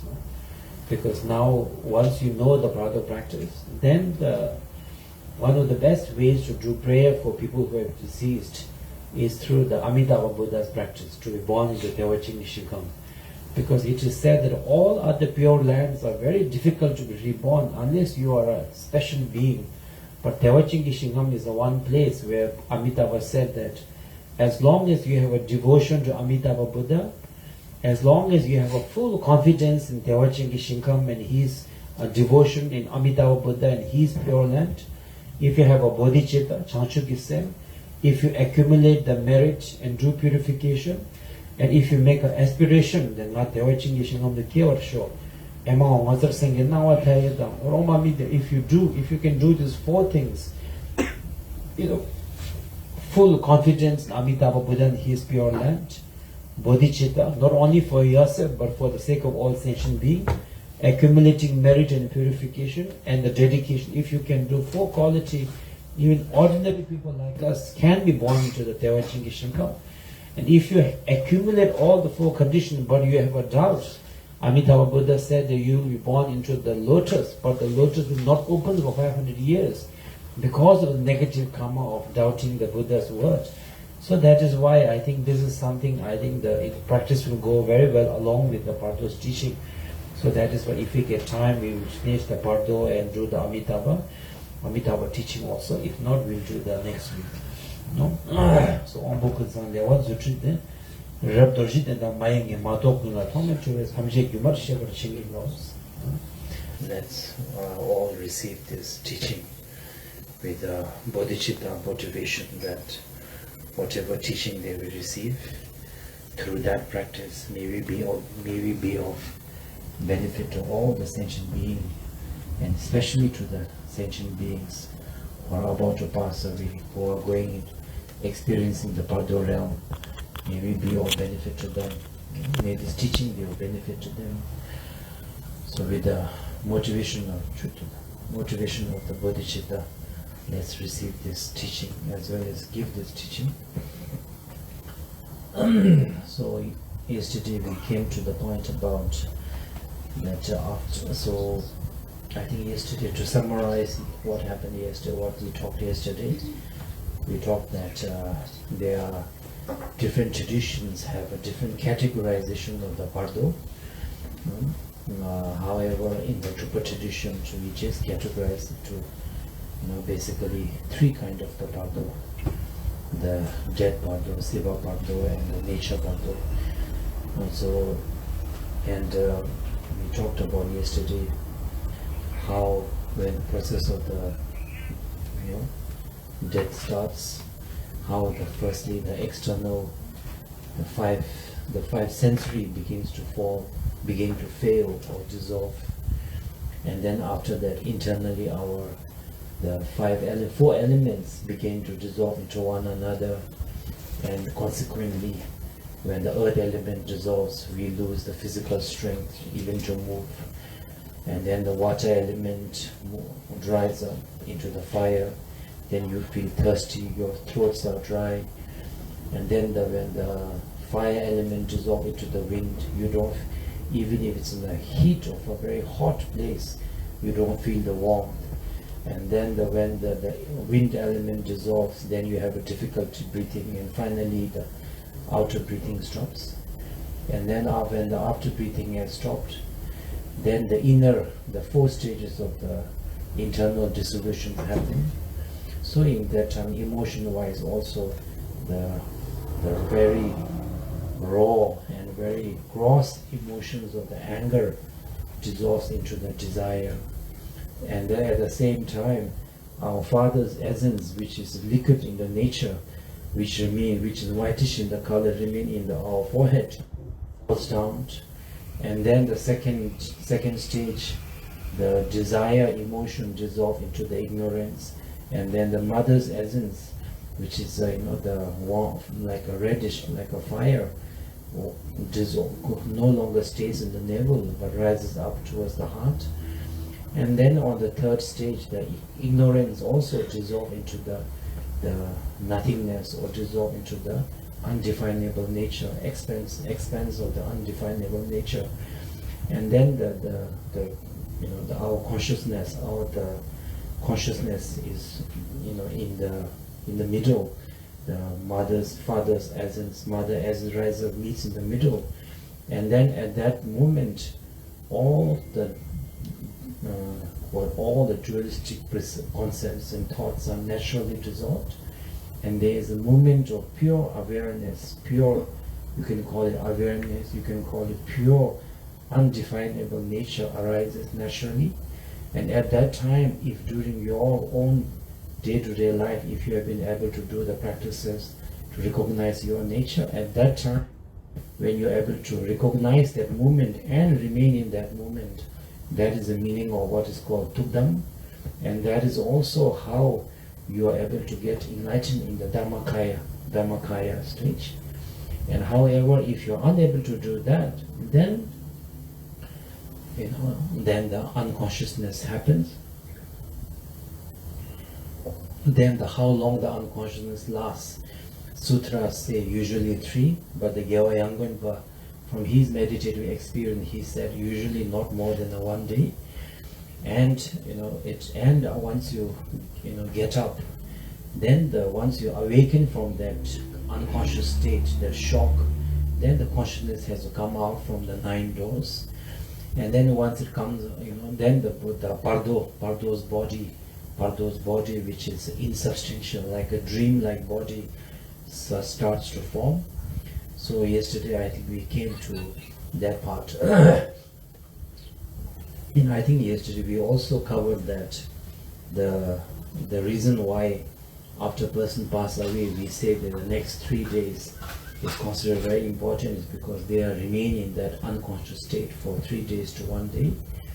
And then why we do the Dvinsik, the 7th day, is because once you are in the Bardo form, if after 7 days, if you are not able to take a rebirth, you have to again go through a death experience within the Bardo life also, and again take a rebirth. Every Bardo lifespan of Bardo is not more than a 7 day.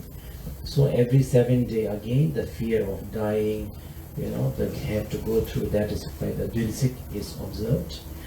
And we also further explained that among the Dvinsik, the 21 days are most important, because it is said that till 21 days, the memories of the past they've left behind is more fresh. They can remember themselves, their family, their behavior, their thinking.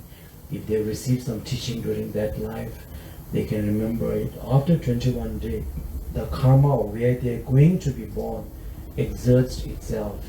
So if you're going to be born as a god, you start to walk looking up. If you are going to be born as an animal, you start walking on all four. Desire to eat grass and fruit, and the memory also starts to fade.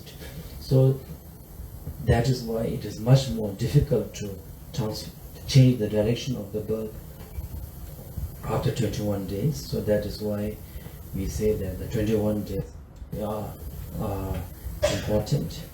And generally speaking, most of the people are able to take rebirth within 49 days. However, Sutra also say that in some cases there are sentient beings who have been known to stuck in the Bardo for eons and eons also. That is not impossible, because everything arises due to cause and condition karma. Because of cause and condition, we are born into the different parts of the world. Even within the same father and mother, 2 children are born. Maybe physically they may look alike, but their mental temperament, how their life goes, all are due to many causes and conditions of the past and the present cause and condition that each child or each individual creates. So that is why every experiences can be, different according to their own cause and condition that we create. So that is a recap of, I think, what we discussed yesterday. And now it says that now since we couldn't get enlightened, we couldn't recognize the 4th stage of the naturally arising, the spacious, undefinable nature of the mind, when the dissolution happened naturally, then we had to come after the shock. We had to come out of one of the 9 exit, and then we take a Bardo's form. And then when we take the Bardo's form, it says that you are able to, you don't have a physical body per se, but more like it is in the teaching they say more like a dream body. Like in the dream, you have a physical body. With your bodies, you are able to see, hear, talk. You can experience, the experience, etc. So similarly, it is called Yilu. Yil means mind body or mental body that we have developed. And it is said that at that time you try to talk to your relatives, but they can't, and then the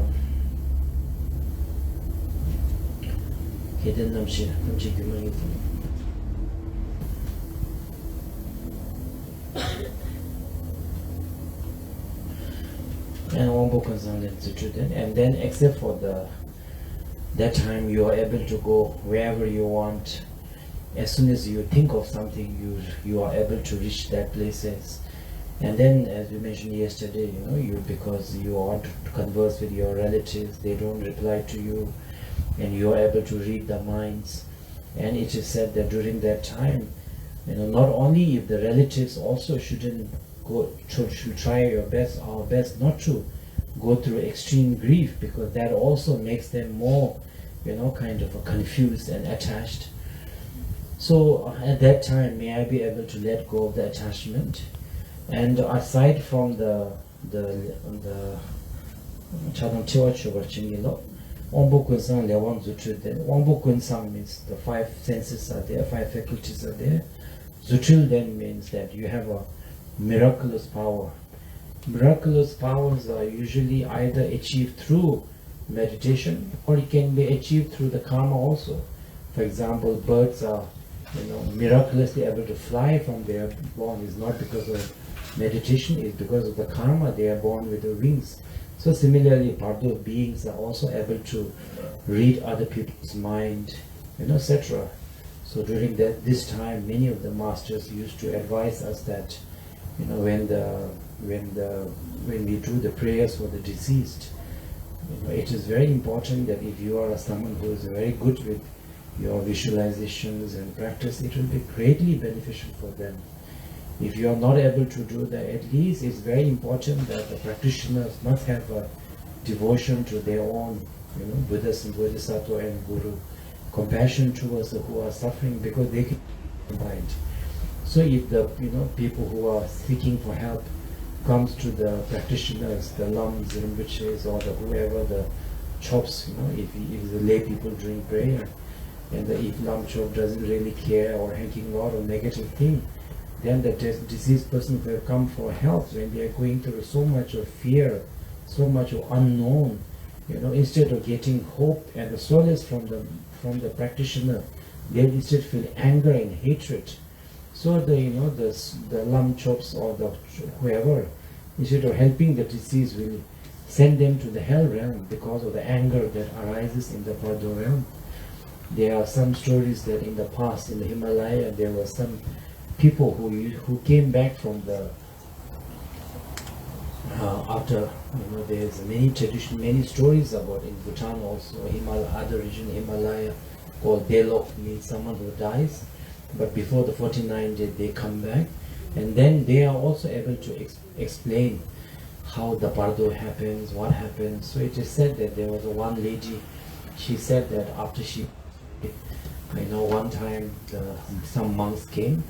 So, these were, I think they were good-hearted monks, but maybe not necessarily realized. So they said that when they came, they did the prayer for her.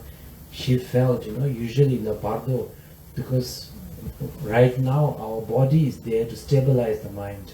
So if our mind wants to go whatever, it can't, the body stabilizes. But in the Bardo, as soon as your thought, think of something, your body, you are already there. So you are not able to remain in one place. You don't have a stability. So it is always a sense of wandering, sense of losing control, no control. So she said that when these monks came and did the prayer, she felt a great sense of peace. And then it is said that next time they invited one great practitioner, master, and then when he came, he did the prayer. She literally saw the Cherezi, Avalokiteswara, that monk transformed into the Avalokiteswara, that practitioner, because that Lama, I think, he has the compassion, he has the experience of many years of visualizing. So he said that, and she felt great sense of blessing, stability, and fearlessness through that practice. So it is said that when we do the Changwa and the prayers, you must have, if you have some sort of practice, confidence in your practice, that is very good. If not, at least a great sense of compassion and the devotion towards Buddhist Bodhisattva, these two should be there, because the dead deceased beings are able to read your mind. So Madok in la Tome Drevese Tanje Gumar Shevar Chingilo. So except for the Bodh Gaya, some say the Bodh Gaya, the whole, some say it is the nature of the mind is called the Chingi Dorjiden, and your mother's womb, because right now you don't have the karma. If you don't have the karma to be born there, you cannot go there. So other than that, Matokana, you are able to go anywhere at that time. May I understand everything as an illusory and the illusions. And at that time you don't have a physical body, nor do you have the father and mother's essence. So you will not be able to see the sun and moon. And it is said that you will also have no shadow, no footprint on the sand when you walk. And as soon as you think you can go around the entire world, and because you might, even right now, our body might be here, but our mind goes haywire. Sometimes nobody wants to be angry, nobody wants to be depressed, nobody wants to overthinking. But most of us, we don't have control of our thoughts. But at least with the body, we can pretend that we are okay. Nobody can read our mind. But in the Bardo time, all the emotions are our world. When you get angry, you can experience extreme black winds and etc. When you feel certain desire, act something, externally you feel being tossed around, moving everywhere, here and there. So you feel helplessly like a feather in the wind. Why are you helpless? What are you carried? We are carried away by what? Our own emotions. Anger, desire, jealousy, the negative emotions carries everywhere like a wind. At that time, may I be able to master my own mind. So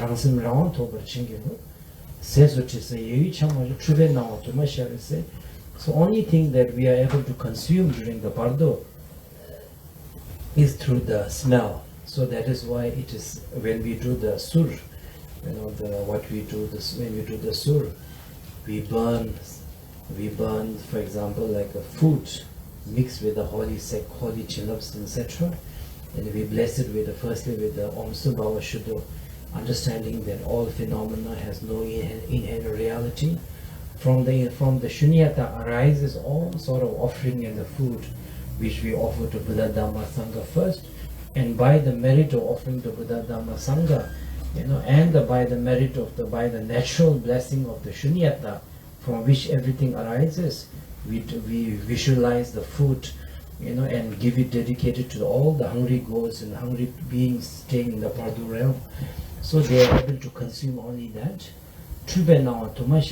And because of your mind, even when we are alive also, our mind can be our greatest friend, or our mind can be our greatest enemy. And everybody might think that you are doing very well. You have a citizen, you have a house, you have a job, you have everything that people aspire to. But inside your mind, you can be fighting so many demons because of your own mind. Because your own mind is the biggest creator of all the illusion. If illusion of happiness, illusion of suffering, is all created in our own mind. To kind of share a kind of not a very serious but funny story. Just just before I came to here, I was meeting my guru in New Delhi. So that time we were talking about the health. So there was one lady, Singaporean lady, she was telling my guru, that yes, you can eat this, you should not eat this, you can't, this is good for health. She was saying that the cement structure is not really good for health. We have to live in an earthen house. And it's not good to go in the car, we should be walking, food should be very simple. So my guru was saying, that it's, and we were just joking that it's very funny that, people, we all try to become rich so that we can live in a nice house, we can go in a car, eat whatever food you want. But when you actually have the money to do that, then the doctors, and they will tell, oh, it's not good for you. You should live in a mud house, which you are already living in India. They say your feet should touch the ground. When you are poor, you have no shoe on, you're just touching all the time. You are eating, very simple food because you don't have, it's, and I was telling my guru the story about, they say that one rich man, he went to a beach, and then he saw a lot of fishermen. They just go for fishing once a day, catch fish, and then just sleep on the beach. So the rich man told, you guys are very lazy, you shouldn't do like that. You should take what should I do? They say you should take a loan, then get a bigger fishing boat, catch more fish, then do the marketing, and then go buy a bigger, and then make more money. He said, after making a lot of money, what should I do? He said, then you can relax on the beach. And the fisherman said, I'm already doing that. Why do I have to go through so many circles to reach where I am? So I was telling my guru, it's like that, people work very hard to, I don't know, reach to like a wealthy house, like food and clothes, etc. And then at the end of, saying, no, we have to walk barefoot, cycling is best, walking is best, eating simple food is best, go to stay in a mud house, It's very ironical. In a way ironical, and in a way, this is how we kind of, get trapped in the different illusions, right? And everybody, whoever, in whichever stage of illusion we are in, we all take it very seriously. Those who want to have all of these, they are very unhappy with their mud house, walking bare feet, going bicycling. They are very unhappy. They want to reach out. And those who have reached and they say now health is the most important, they are also extremely serious about it, right? We are all very serious about our own illusions, right? So today now, Tumashaves, numerous misleading appearance arises, and a lot of fear and the sadness, comes because you are leaving everything. You don't know whether you are dead or not. So when you arises, may I recognize that all of these, these experiences of the fear, pleasure, sadness, anger, are all illusory, created by my own mind. It doesn't have inherent reality. If illusory is outside, it is a wonderful news, because that means that if it is not an illusion created by your mind, but it is, if really things exist outside, there's a very good news. That means there's one place you can go where everybody is happy. But you can't find any place like that. You cannot say that if you go to this country, everybody in there is happy. You can't say like that, So there are many stages of life where we are happy with not much. There are many stages in life we have everything, yet we are not happy, because happiness and sadness are illusions created by your own mind. So may I be able to recognize that. So during the Bardo record chamber, sometime the mind of the Bardo is extremely clear. It is said that it is the more clear 9 times, or I think 7 times more clear than our whatever we learn during the Bardo, we are able to remember 7 times more clearly. Yet suddenly we forget everything. And that time we have a lot of doubt during these 3.5 days. Whether am I really dead or not? When it is said that that time they look at their body and they see they have no shadow. When they go walk into the earth, sand, they leave no footprints. So after 3.5 days, Rangishi or Shiver Chingilovs, Chedangshi Chima, may I know? Because when we were going through difficult situations, first thing we have to do is acknowledge that I am going through this. Then after that, the treatment comes. If we don't even acknowledge the whatever difficulty we are facing, we will never ever get out of it. So that is why first may I understand that now I am in the illusion of the death. I have left the body. Chedang ji chima penjine rangishiwa in Bangladesh. Chedang ji is something that Bhutanese people, we Bhutan, we use this word, Chedang ji, Chedang nga, which actually means 3.5 days. It doesn't mean 4.5. It means 3.5 days. Chedang ji, 3.5 days.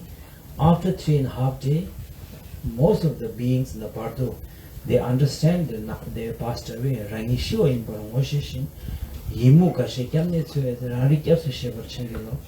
And at that time, they feel a lot of sadness. They feel despair because there's nothing they can do. Now, what can they do? When there's no one to protect them, no one can help them, no amount of money can help, fame, relative, influence, nothing can help. So there is a great sense of helplessness, sadness, and looking for a refuge. And at that time, may we understand that the greatest of all refuge is Buddha, Dhamma, and Sangha. And among the Buddha, Dharma, and Sangha, the Buddha is the ultimate refuge. And ultimately Buddha is your own undefinable nature of your own mind is the Buddha. If you recognize that, you are able to liberate yourself from all the dualistic projection. If you don't recognize that, you will be caught up in the samsara and many illusions. So that is why may I understand that may ultimately nature of my mind as the ultimate refuge. May I able to understand that. Bardo imbar sheves rauli hagom tine veser la yason ringi to bombari takbe gyuli chawar chingilo. Now when you understand, may I understand the nature of my mind is the ultimate refuge, and may I understand that now I am experiencing the Bardo. Now I am in the Bardo realm. This is what I am going through. I remember before my teachers, the teacher teaching me about the Bardo. Now I am going through this Bardo. May we be able to recognize it, recognize the situation we are in. Now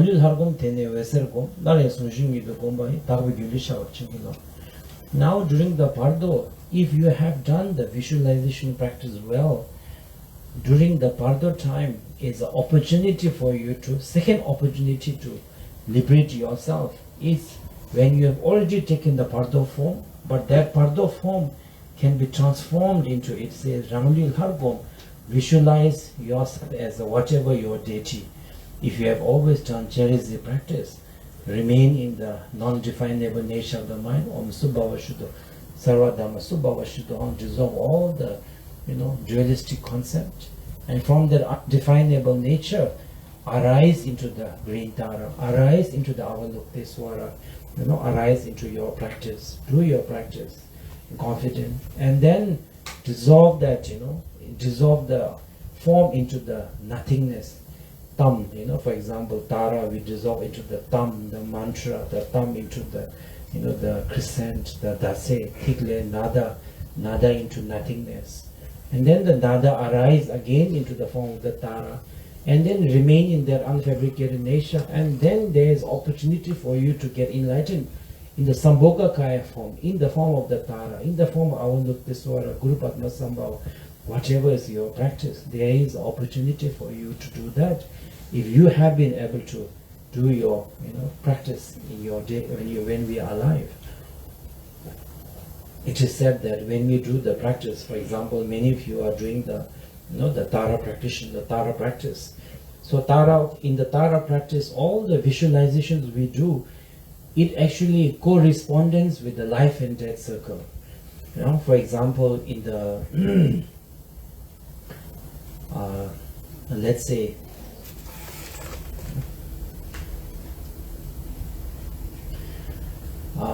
when you do the Tara practice, so first we will start with the for example, let's say the Tuncho we are doing, whether it's Rangi Kechi Tenzosu or at the end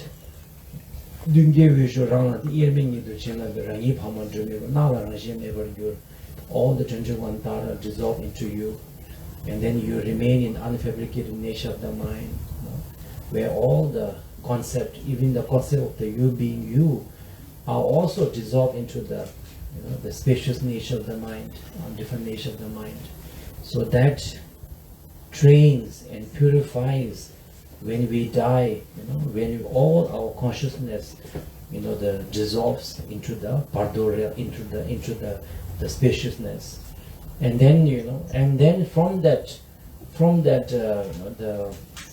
the past life, we have dissolved, when consciousness dissolve into the not consciousness dissolve into one into another into the vessel, and then from that nothingness arises the the Tara, and then at the Tara also you visualize the sun, the moon, the lotus, letters, etc., hand and arm, etc. All of these represent that once you arise into the mother's womb. For example, it is said the sun and the moon represents, or the lotus and the moon represents father and mother's essence. When we are born into this world, we need the father and mother's essence, and then slowly from the mother's essence we visualize the letter, which represents our consciousness, And then their consciousness, depending on the different type of visualization, their letter transform into the green Tara. For example, Tam transform into the Tara, and that represents that in the mother's womb, that slowly the baby, which look like a curd, slowly starts to develop the hand and the legs, etc., start to develop form. That is practiced through from the letter, or from the emptiness arising into the Tara's form. And then when to the Tara you make an offering of Argam, Padam, Pushpa, Dupe, you praise to them 21 Tara, you do the prayer, prostration, and this purifies when we are alive, once we are fully born, when we eat, we enjoy the five sensory, our eyes experience many things, our ears experience many things. So through the offering and all our offering, what do we do? Before any offering, there's always Om Subhava Shuddha Sarvadhamma Subhava Shuddhaham, or there's a Om Aham, which means that we dissolve all the offering into the emptiness. Nothing has inherent reality.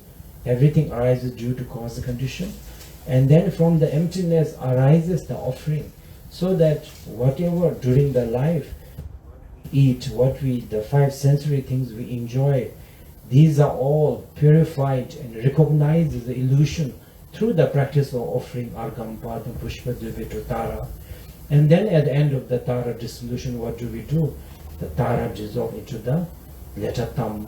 Then the mantra dissolve into the Tam. Then the moon dissolve into the into Ta. That's a thick layered nada.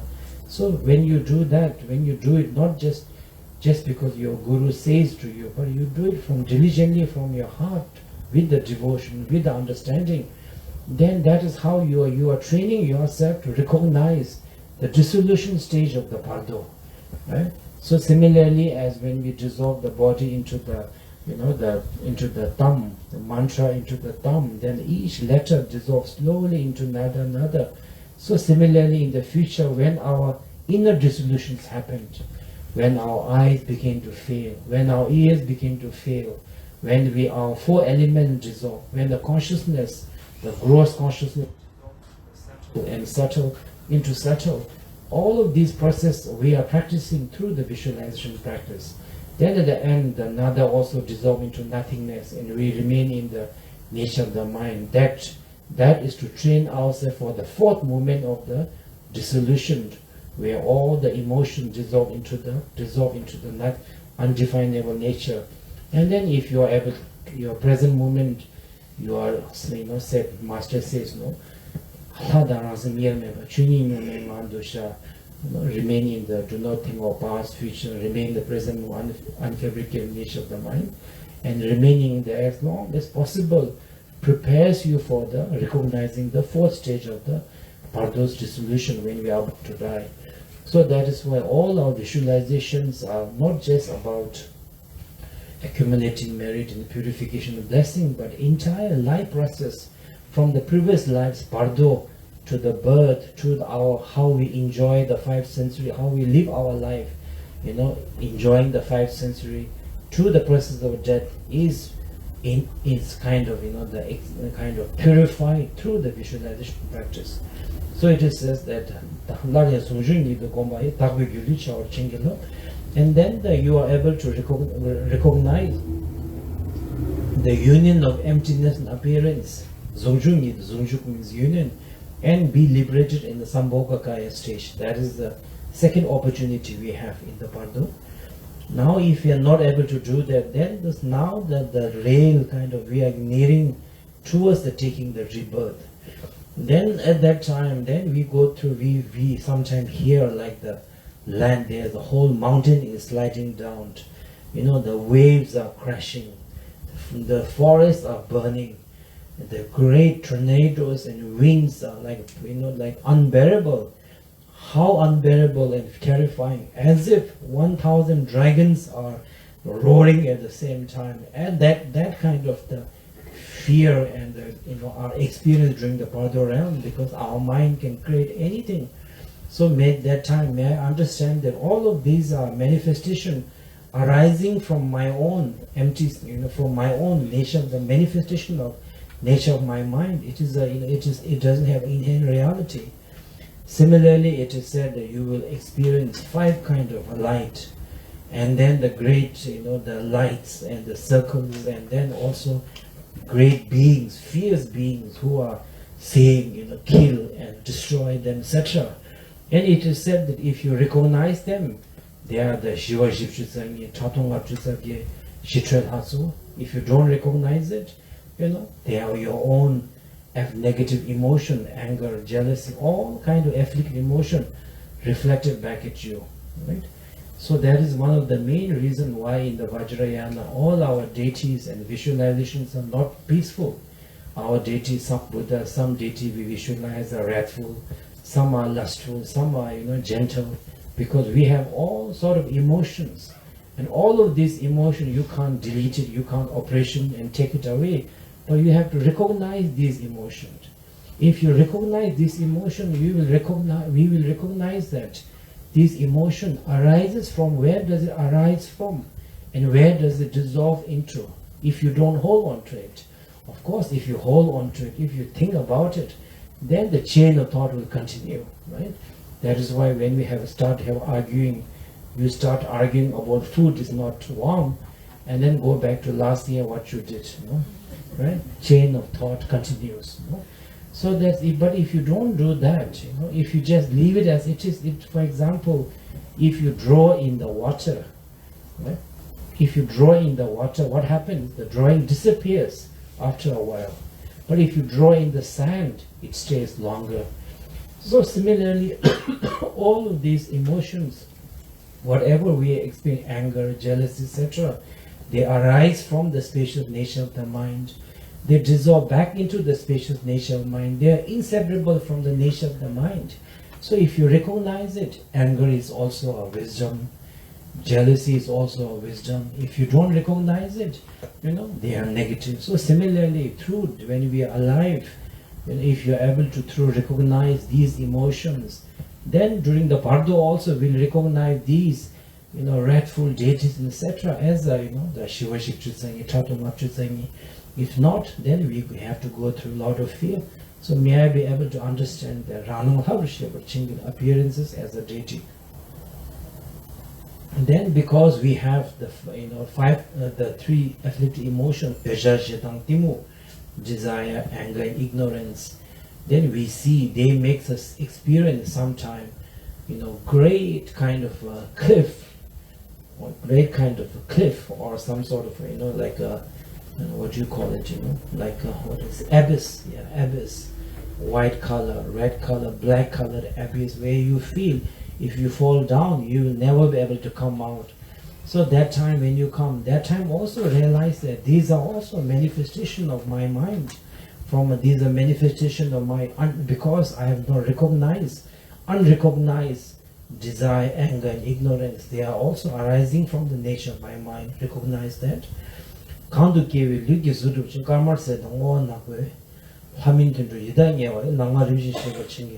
it is talking about, as I mentioned earlier, after 3 weeks, if you have not taken rebirth, then after 3 weeks, wherever you are going to be born, your body also starts to look like that. If you are going to be born as a god, it is said that gods, when they walk, they always walk looking up, and then the human beings look straight. Those who are going to hell realm, they look down. And the walking also, the gods usually walk like that, human straight. Animal and the hell realm, they walk on all 4. So your body starts to look like where you are going to be born, starts to take on the qualities of that birth. And it is said that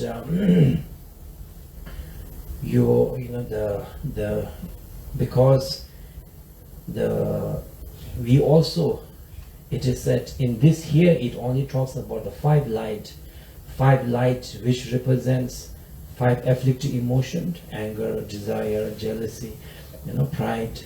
5 afflicted emotions, and they also represent. It is said that if you, some other Bardo here doesn't say, but some other Bardo say that during the Bardo time, we begin to see, one very bright light, bright kind of path, and one not so bright, and that I think the later one is I think that it's the green, blue, etc. So one very bright green and less green, bright red and less red, etc. So the bright red represents recognition of our afflictive emotion as a wisdom. And then the less bright light represent, if you're not able to recognize these emotions, they lead you to the realm of the God, demigod, realm of the God, human being, the animal realm, hell realm, hungry ghost realm, etc. So it is said that usually if you don't have the practice and the karma, when you feel the bright light is too white light is too bright, you begin to take the less bright, and then there you go into the God realm. If you are able to take the bright red light, you are able to go to which represents recognition of your desire and is a path to Amitabha Buddha Pure Land.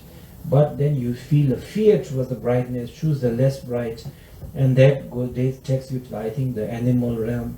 So, etc. These, the 5 paths, when they appear, may I able to understand that they are also the manifestation of my own nature of the mind. And if you are going to be born into the the God realm, then if you see like palaces, and then you can see the god and goddesses having physical relationship, then you can see like lakes filled with the swans, and then you can see beautiful houses, you can see father and mother having physical relationship, and then sometimes you feel, and then when you see all of this, you feel attachment. For example, it is said if you're going to be born a boy, usually you feel attachment towards your mother and anger towards your father. If you're going to be born as a girl, you feel drawn towards your father and the hatred towards your mother, right?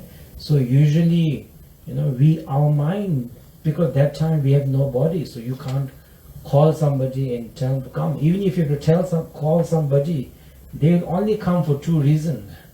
Either you have to say, oh, do you know that something you want, the food you want, the person you want to meet, he is there, then they will come.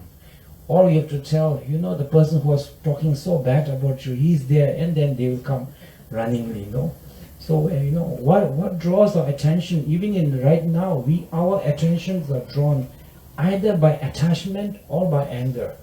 Either there'll be something that irritates you and you can't take it. You focus on what irritates you, or it is something that you find desirable, something that you want to do, you want in life. That is what we'll keep thinking about. So similarly in the Bardo also, for us to be drawn into that, that rebirth, either attachment or the anger, these 2 are the one that, what kind of joins, creates the condition, draws you towards that birth. So it is said that the Chagdam Isab Davarching, desire, anger, jealousy comes, and then your karma, you feel that, that red kind of cold wind, rain, and cloud, hot, cold, experience that, you feel that I need to take some shelter. Then you feel I should take shelter in a cave, or maybe under the branch, inside the grass. And these are the signs that we are going to take rebirth into the animal realm. So I think this God, Habuduchu, I think it's probably God realm. The lake full of the thing is, I think, demigod realm. Nice house, probably the human realm. So then the jealousy is, I think, the demigod realm. So the Pupa Chopo Dondum La Kepsi now when you got this kind of appearances draws you, may you understand that these are the negative rebirth.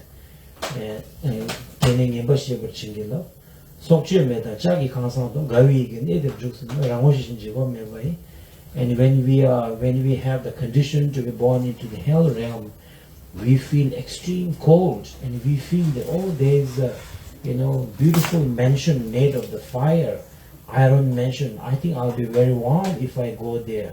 So then you joyfully go there, and then next instant we are born into the hell realm. So hell and 6th realm also, there was a very I think a profound teaching in the Bodhisattva Avatara. It said that I think the Buddha was asked, who created are the hell realm real? Does it really exist or not? And Buddha answered that, who created the hell? Nobody created the hell. Who are the person who made these iron houses and the fire, who tortures, etc.? Nobody created that. None of these are real. But your own negative karma makes you experience these realms. So from the Buddhist point of view, the question is what we explain is that whatever you are experiencing, the question is not about is hell realm real or not. Question is the human realm real or not? Whatever we are experiencing right now, is it ultimately real or is it conditionally real? Right? Conditionally real means that, for example, there are many people who have a mental problem, schizophrenia. We are all living together, but they will experience a completely different world throughout their life because they have the cause and condition mentally, physically to experience that kind of experience. If you're born colorblind, you will never see certain colors. If you are born into certain animal, you may see more colors than we human beings can see. So from the Buddhist point of view, it's not about what is real or not real, but everything, whether we are experiencing human realm, it is because we have the karma, the cause, the condition to experience human realm. When we have the cause, the condition to see the other realm, we will experience that because everything is conditionally existing, not ultimately existing. That is why Buddha said it is your own karma that creates all the experiences. Chadang seba meba chingim ke ngedang gongge me se chado da pamala so chadang me jing yumar sheba da nelo rangwa shebe temba shemu nyego kebar chingilo. So when I able to see that, may I able to avert may I be liberate myself from the anger, from the desire. Sepa mebar chingilo, pamala zukine tongwese, chadang mejinguma shewala, nelu rango shebe tembai, shimingego kebar chingilo. And when I able to see my father and mother, may I not have experience attachment to anger. Rather, may I understand everything as an illusion. How do I understand everything as an illusion? That is the whole reason why we do all our practices. If you are at the beginning level, you think about impermanence. Everything is impermanent. Doesn't have nothing lasts forever. Impermanence means everything is changing all the time. When you think of somebody, you are thinking of person in your memory, but that person is changing every second, physically, mentally. So what you are thinking of him is in your memory. It is not the true reality. That means, it is an illusory. Or if you are, little bit more deeper, then through when you are doing the Tara practice, when you are doing whatever, whether it's a visualization or dissolution practice, every visualization practice begins with Om Subhava Shuddha Sarva Dhamma Subhava Shuddhaham, which means that all the phenomena have no inherent reality, right? And so, everything, like Buddha said very clearly, when the wood and the kerosene come together, so-called fire or the appearance, the body appears. When these conditions are no longer there, they cease to exist, right? When the drum and the leather and the person who beats it creates the so-called the sound. Sound doesn't come from anywhere, go from anywhere. Through the cause and condition, the sound is created. And through your own meditation experience, you can see that whereas thought arises, emotion arises from the nature of your mind. If you leave it as it dissolves back into the nature of your mind. That's why there's a very nice song from Tibet. I think there's some Lama, he sang it, he said that he saw many waves in the ocean, but he didn't realize that waves are inseparable from the ocean. He saw many clouds in the sky, but he didn't realize that clouds are rising from the space and dissolve back into the space. All emotion, thought arises in our mind, but he didn't realize that these thought and emotion arises from the empty nature of the mind and dissolve back into the empty nature of the mind. So through these practices, we have to recognize the true reality, not through some trick or some sort of psychological trick, but through recognizing the true awareness. May we be able to, have no attachment, no attachment to the illusory nature, and through that we are able to prevent our birth into the six realms. Now, if we are unable to do that, then at least may I pray that due to my good karma, that my family have done after me, and by the blessing of Buddhas and Bodhisattva, may I be able to be born into the Amitabha Buddha's pure land, Tewachin. And Gaden is the pure land of the next Buddha, Maitreya Buddha. Umbargawa is the pure land of the Akshubhe or Mitrupa. Or if I have to be born into the human world, then may I be able to, as a Khorlo Gyurgel means king of universal king, or during the Indian times in the past, maybe 100 or so years, even now also, in some place where the caste system is there, may I be born into the high caste, the Brahmin caste, Chamzir Ritado, and may I be able to born not carried away by the desire and anger. So for example, if you want to do something in a life, if you're doing it out of anger or a desire, you don't really have a choice. That's why many times we say many things and later we regret it, because we got carried away by the anger and emotion.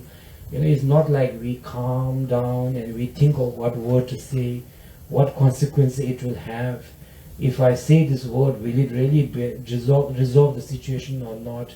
We just get carried away, and then we say what not, then we later regret many things. So here, similarly, even when you are in terms of taking rebirth also, if you get carried away by the desire and anger, then you will be carried away by that. You will not be able to have any choice. But if you are able to recognize the nature, then you are able to choose your rebirth. So choose your rebirth if possible to Amitabha Buddha Pure Land or not. If not, you can choose, you are able to choose to which father, which country, where there is a Buddha Dharma, where there is a peace, right, etc. It is said, I think it was the Sharipu, etc. I think, was it him or somebody?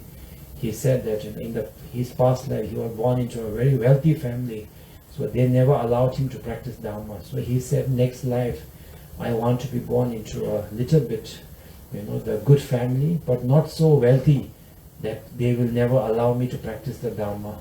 Not so poor that the only thing I can think of is surviving. And may I have a compassion, devotion to the Buddha Dharma, have a discipline, may I be able to reborn. And then it is said, he prayed like that for next life. So similarly, here is saying that and may I be able to remember my past life. When I said that, I just remember that 1 or 2 months ago, I was talking to someone from Bumthang, from the Ngimalung Chume. So they were telling me that in a Bumthang Ngimalung monastery, there are a lot of monks who remember their past life. So they said that before they were cats, and then they used to get the milk. And I think some people, they used to, kick the cats, and they remember being kicked. So these small, cats and dogs, they have been born into the, the monk, into the village and then become monks. So they're, they're in a place like Bhutan. This remembering their past life, it's not something that is so uncommon. And it is said that when you remember in your past life, may I remember my past life, and may I be able to practice the Mahayana, which works for the benefit of all the sentient beings. Because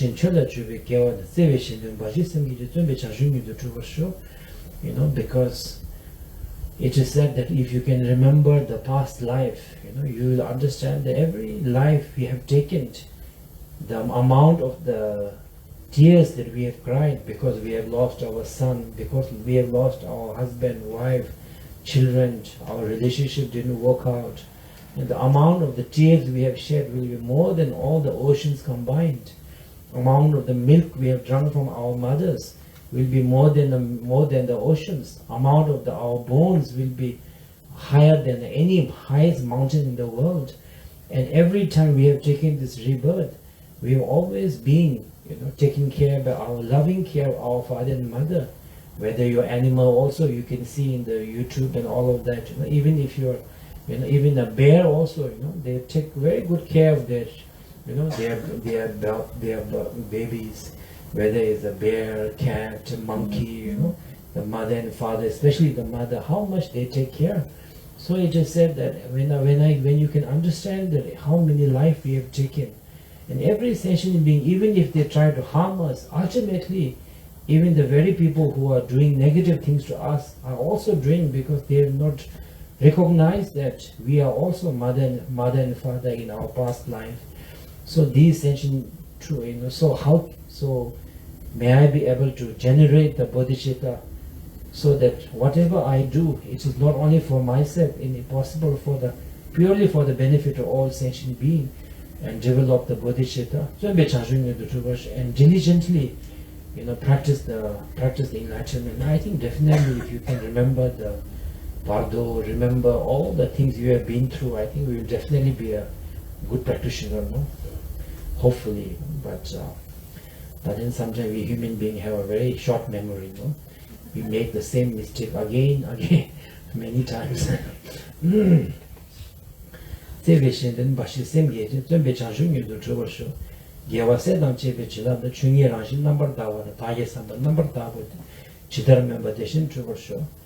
the blessing of Buddhas and Bodhisattva, and by the blessing of the naturally pure, naturally undefinable, naturally beyond concept, nature of the Dharmakaya, nature of the mind, nature of the phenomena, by that blessing, may I be able to, and through my own pure mind, may all my aspirations come true.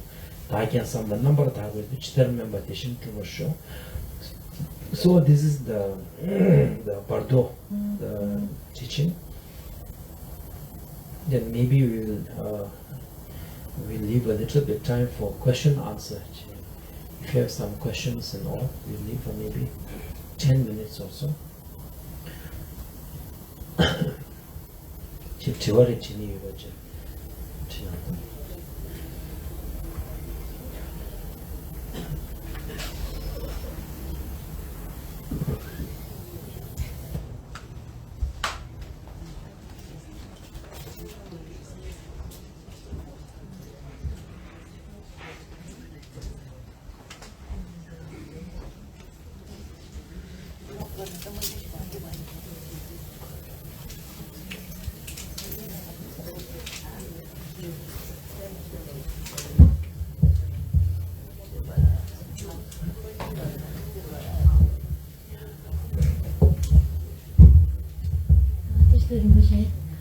My question is, right, so if somebody passes away, my question is, when somebody passes away, right, so then you conduct the, because you mentioned that those first 3 days are really important, right?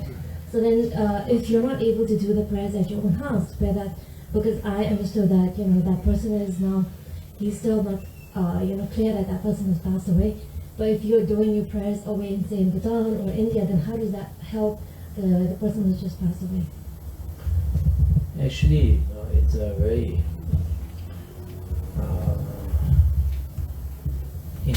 kind of good coincidence you asked this question, because I myself also, my guru, he gave my guru, one of my teachers gave me advice that, which I've tried my best to follow, is that if somebody is sick, somebody is about to die, and if that person asks you to come, my guru told me that you must go, regardless of who that person is, you must go and try to help, because that means that at that person's consciousness is in there. Right? But once someone has passed away, that means that they are no longer, firstly, the meaning of the passed away is their consciousness already departed from the body. So it's just that we as a family, we feel attachment. We feel that, if we can do prayer near the dead body, is more beneficial. But we forget that the moment you are called a body, because the consciousness has gone out. That's why no matter how important, after some time have to cremate, no? Right. So that is why I think that my guru told me that after someone has passed away, there's no need for you to go, but before, when they're about to pass away, if anyone asks you to come, you must go. So, and I think that it doesn't matter, because also I think the next week, next Sunday, we are going to do a Amitabha Buddha practice with the teaching and the Changwa. So during the Changwa, it is said that the first thing you do the Changwa, in the morning you do the Amitabha Buddha practice, visualization, etc. And then during Changwa, with the confidence of you as Amitabha Buddha and our Loktiswara, we have to invite the consciousness into that paper. You have the Changwa paper, Ningjang paper.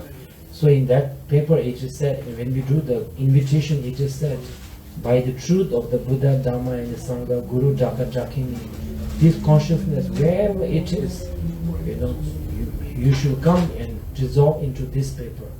And it is said when we do this invitation, by the blessing of Buddha and Bodhisattva, they have no choice, but they have to come. After you come, whether you're able to benefit or not, depends on the practitioner, whether he has practice, whether he has at least compassion and devotion to, but they are compelled to come by the blessing of Buddha, Dhamma, Sangha. So prayer, whether you do once someone has passed away, near and far, doesn't really make a difference. That's why I also in Bhutan, I tell many times to the family that sometimes it's very important to do, very expensive to do puja at home. I told them that please come to Kabisa monastery, and I told the monastery also, now when you pray for the deceased, it's a free, there's no price. And I thought many people will come. I asked them, they said no, people say they don't feel satisfied unless they do it in their own home. That is just our emotional. But from the spiritual point of view, it doesn't matter. Once someone has passed away, Namshi is gone, Liu is behind, left behind.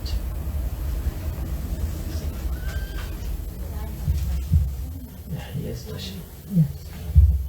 When we invite, let's say next Sunday, if we do that puja, how, someone that recently passed away, my mother, my father passed away maybe 20 years ago, can I still invite them? Or has to be someone just recently passed away? So when we do the prayer, for example, next Sunday, Amitabha part, there's a two parts. In the first session is about Amitabha Buddha own practice. So that practice anyone can do. It is praying to Amitabha Buddha, visualizing him, offering Gana Chakra, etc. Now for the Changwa part, where you actually invite the deceased, that depends. If the deceased being have already taken rebirth, they will definitely not come. They can't come. They shouldn't come, otherwise we'll be killing some people. No. But by some chance, once in maybe 100,000, if they're still stuck in the Bardo realm, they have not been benefited, and you are also having dream of that deceased person again in your dream, then that means maybe it will be beneficial. Yeah. Thank you.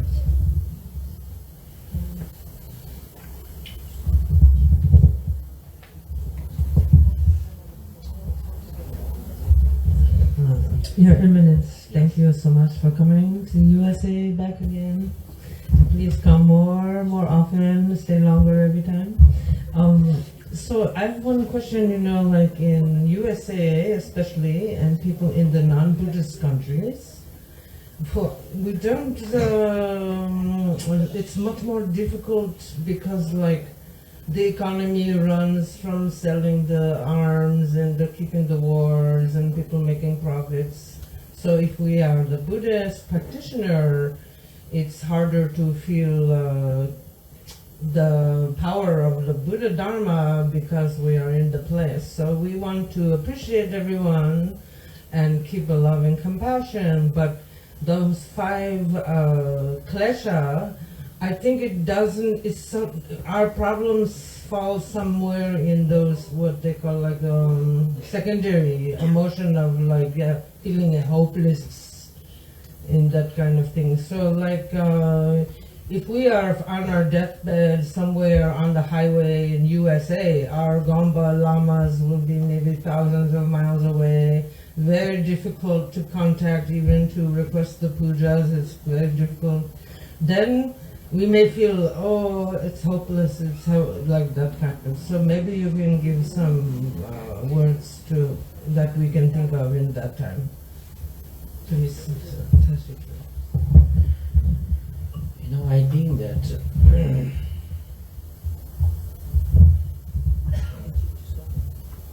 my guru told me that if you are a good teacher and good parents are same. You know? If you are a good teacher, you want to teach your students, you know, this practice, that practice. But after a certain time, let's say 5 years, 10 years at the most, you want them to become independent. You know?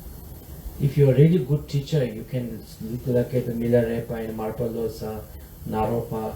They don't stick together their whole life, you know. So the image of the guru and the teacher is not like guru and the lama. Until you become 18, 19, the guru is also walking stick, the student are also in a walking stick, you know, gathering together every Sunday. You know, that is not the the image of the, you know, guru and the student. So guru's job is to slowly at the beginning give some, you know, some sort of introductory, then slowly give them a practice, whether it's a Tara, Guru or meditation, that they become, students become confident in their own practice and the Guru themselves, right? You know? That is why we don't just come and do things, you know, we give the retreat, Tara practice, this practice, so they have confidence themselves. And if you have a confidence in yourself, and when you understand the Dharma, once you have a practice within yourself, that will be with you wherever you go. Maybe it's a profound practice, maybe it's a simple practice as remembering Avalokiteswara every day and doing Om Mani Padme Hum 1,000 times. If you have that, even at the time of death, you know, I think that if you have Avalokiteswara practice with you, you know, I think you don't need to worry. Right? You know? But it's important that all of us, we have to have some sort of a practice that we are confident in. Right? Doesn't matter what, even if it's a Chizindrima or Benzo Guru, but something that you are confident in. Right? Because if you are not confident, right, well, you cannot, you know, if you are, you know, if you don't exercise every day and have to go marathon suddenly, you know, it's a highly unlikely, you know, that we will be able to do so. You know?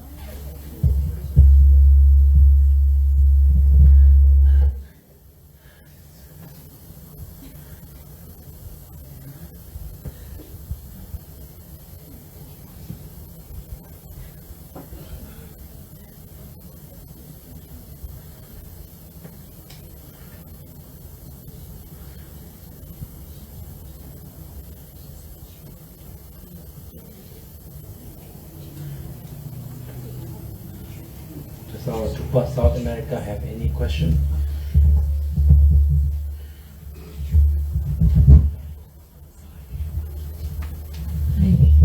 I have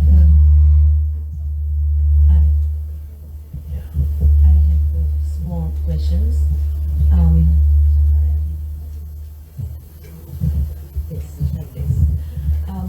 So when you were talking about how people want to become rich, and then they were advised to go back to basic.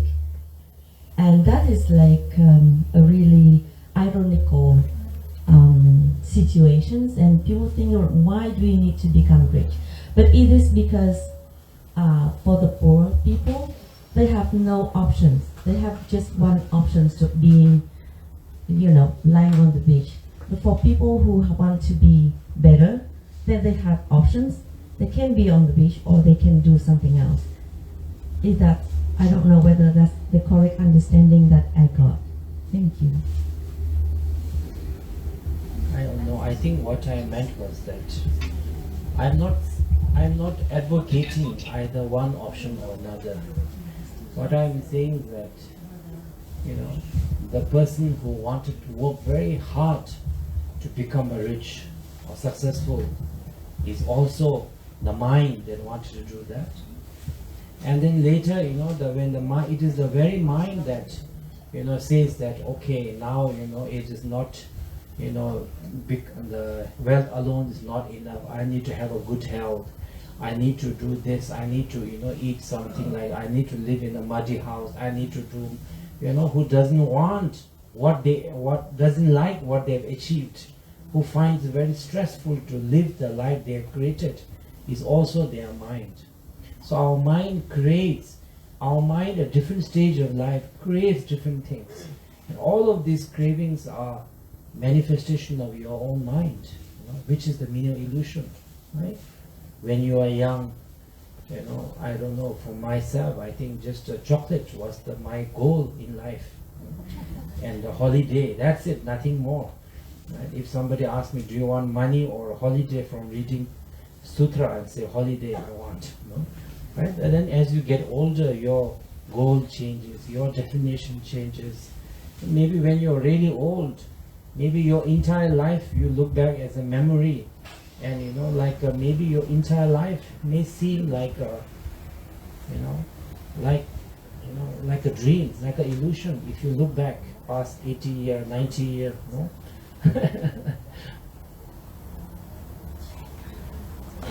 Thank you, Rinpoche. I have another question if you can ask. Yes. So, you were mentioning that in Bardo we're going to have like a different body, right?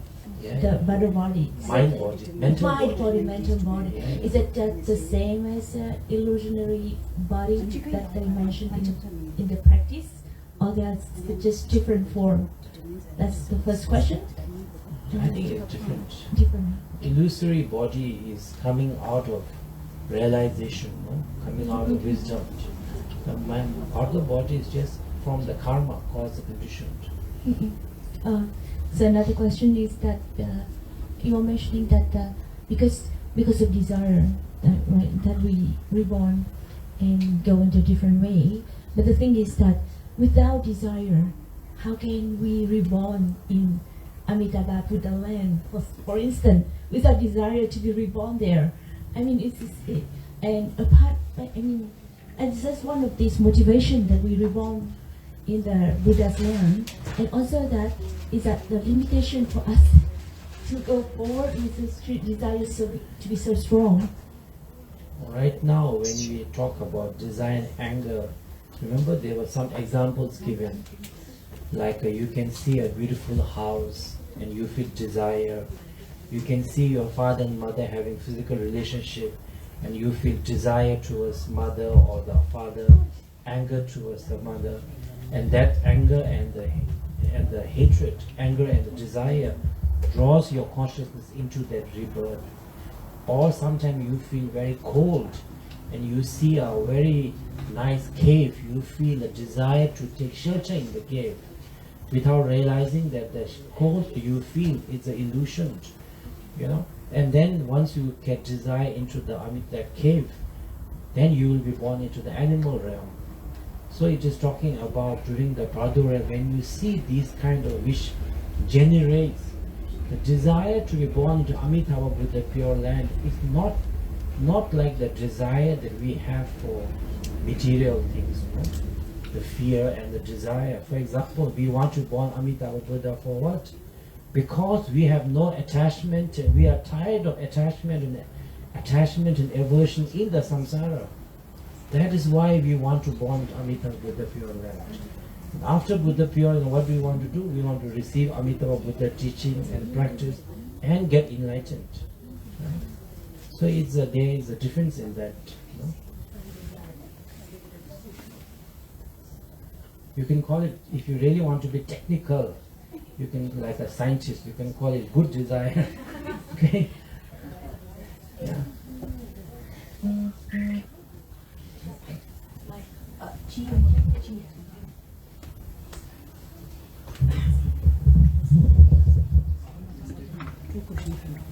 Rinpoche, these questions are from Rupa South American. Yes.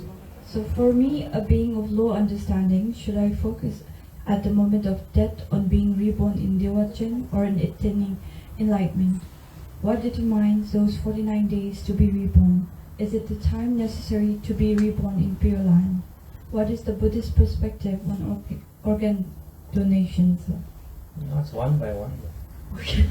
So the first one is, for me, a being of low understanding, should I focus at the moment of death on being reborn in devotion, Yes. or on attaining enlightenment? That's the first question. I think that for us, if you are a beginner, if you have not done any retreat or practice that you are familiar with, then I think the most beneficial thing will be at the time of death, remember Buddha that you are familiar with, Amitabha Buddha, Guru Rinpoche, inseparable from your teacher, and then do a confession for all the negative things we have done, and offer a mandala, mentally mandala, offer all the things you are attached to, whatever you are leaving behind, body, wealth, family, etc., offer to Buddha, and dedicate that, may I be reborn in Amitabha Buddha Pure Land. And praying for reborn to Amitabha Buddha Pure Land is equivalent to praying for enlightenment. Because Buddhist understanding of Pure Land is not an ultimate destination. It's a place where you can meet Amitabha Buddha. Favorable conditions are there for you to practice and then get enlightened. So the second question is, what determines those 49 days to be reborn? Is it the time necessary to be reborn in Pure Land? It's not because Pure Land, it is your own karma. Some people have the karma to be born, quickly. Some people don't have the karma to be born into the sixth realm. So then, if you don't have the karma to be born into you have stuck in the Bardo for a long time, until some sort of karma ripens, then you can take rebirth. It is not determined by the time to take pure realm. It is determined by your karma, how long you will stay in the Bardo.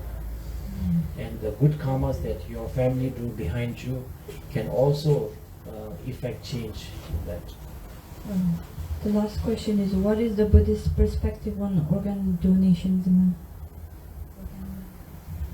I don't know, that is hard to say, because in a one way I think that organ donation is a wonderful thing, because in any way, once you are dead, you can't use your organ, and if you can give that to give happiness to another sentient being, it's very wonderful.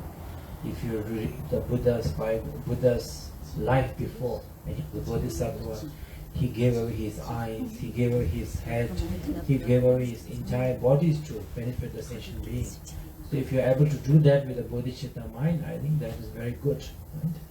Right? I think so, if you have the intentions.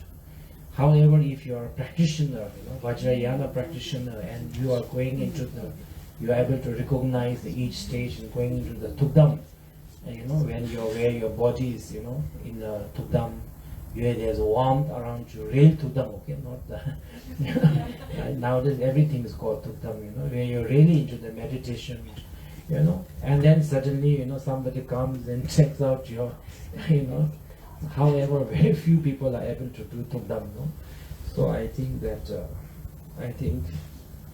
in Bhutan there are many.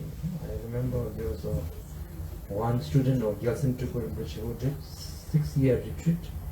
He was a very humble person. In one way, he's a sad person because I heard that when he passed away, he had no one, no relative, nothing. But in another way, he is the most luckiest person. He was within the hospital also, he went into Tukdam. And he was into such a deep Tukdam that after 3 days also, he was not coming out. Then the Bhutan hospital was very kindly extended to 3 days. Otherwise, I think you have to take the body out immediately. After 3 days, I heard the Dojo Lobin had to go and wake him up from Tukdam. Now it's time. There is a process of waking up someone from Tukdam also. Right? If they stay too long. So I think that it depends on, because we all know ourselves, what level of our practice, whether we are likely to go to them or not. I think we know ourselves. Also, if anyone have any questions, I will do one last question. To one last days.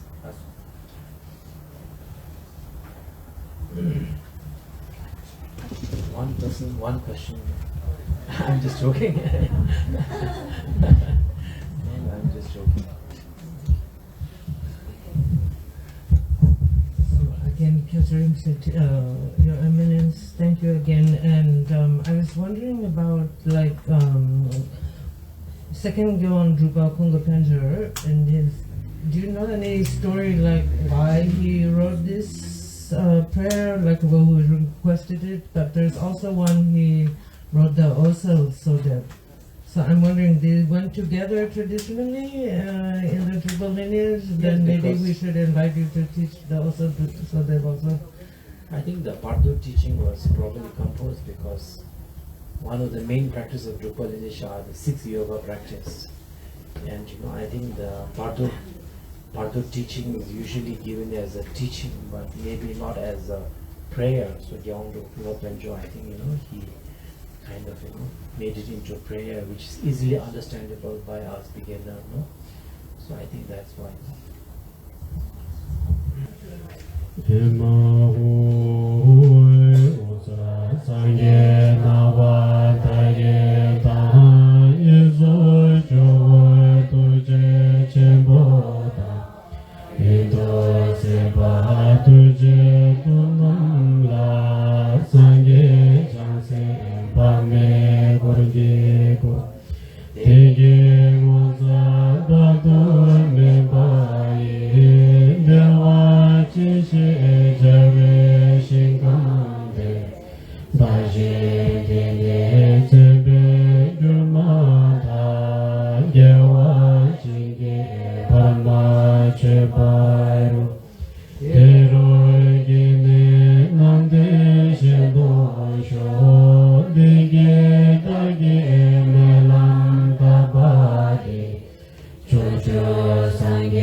Janjo Kodwe Jise Lord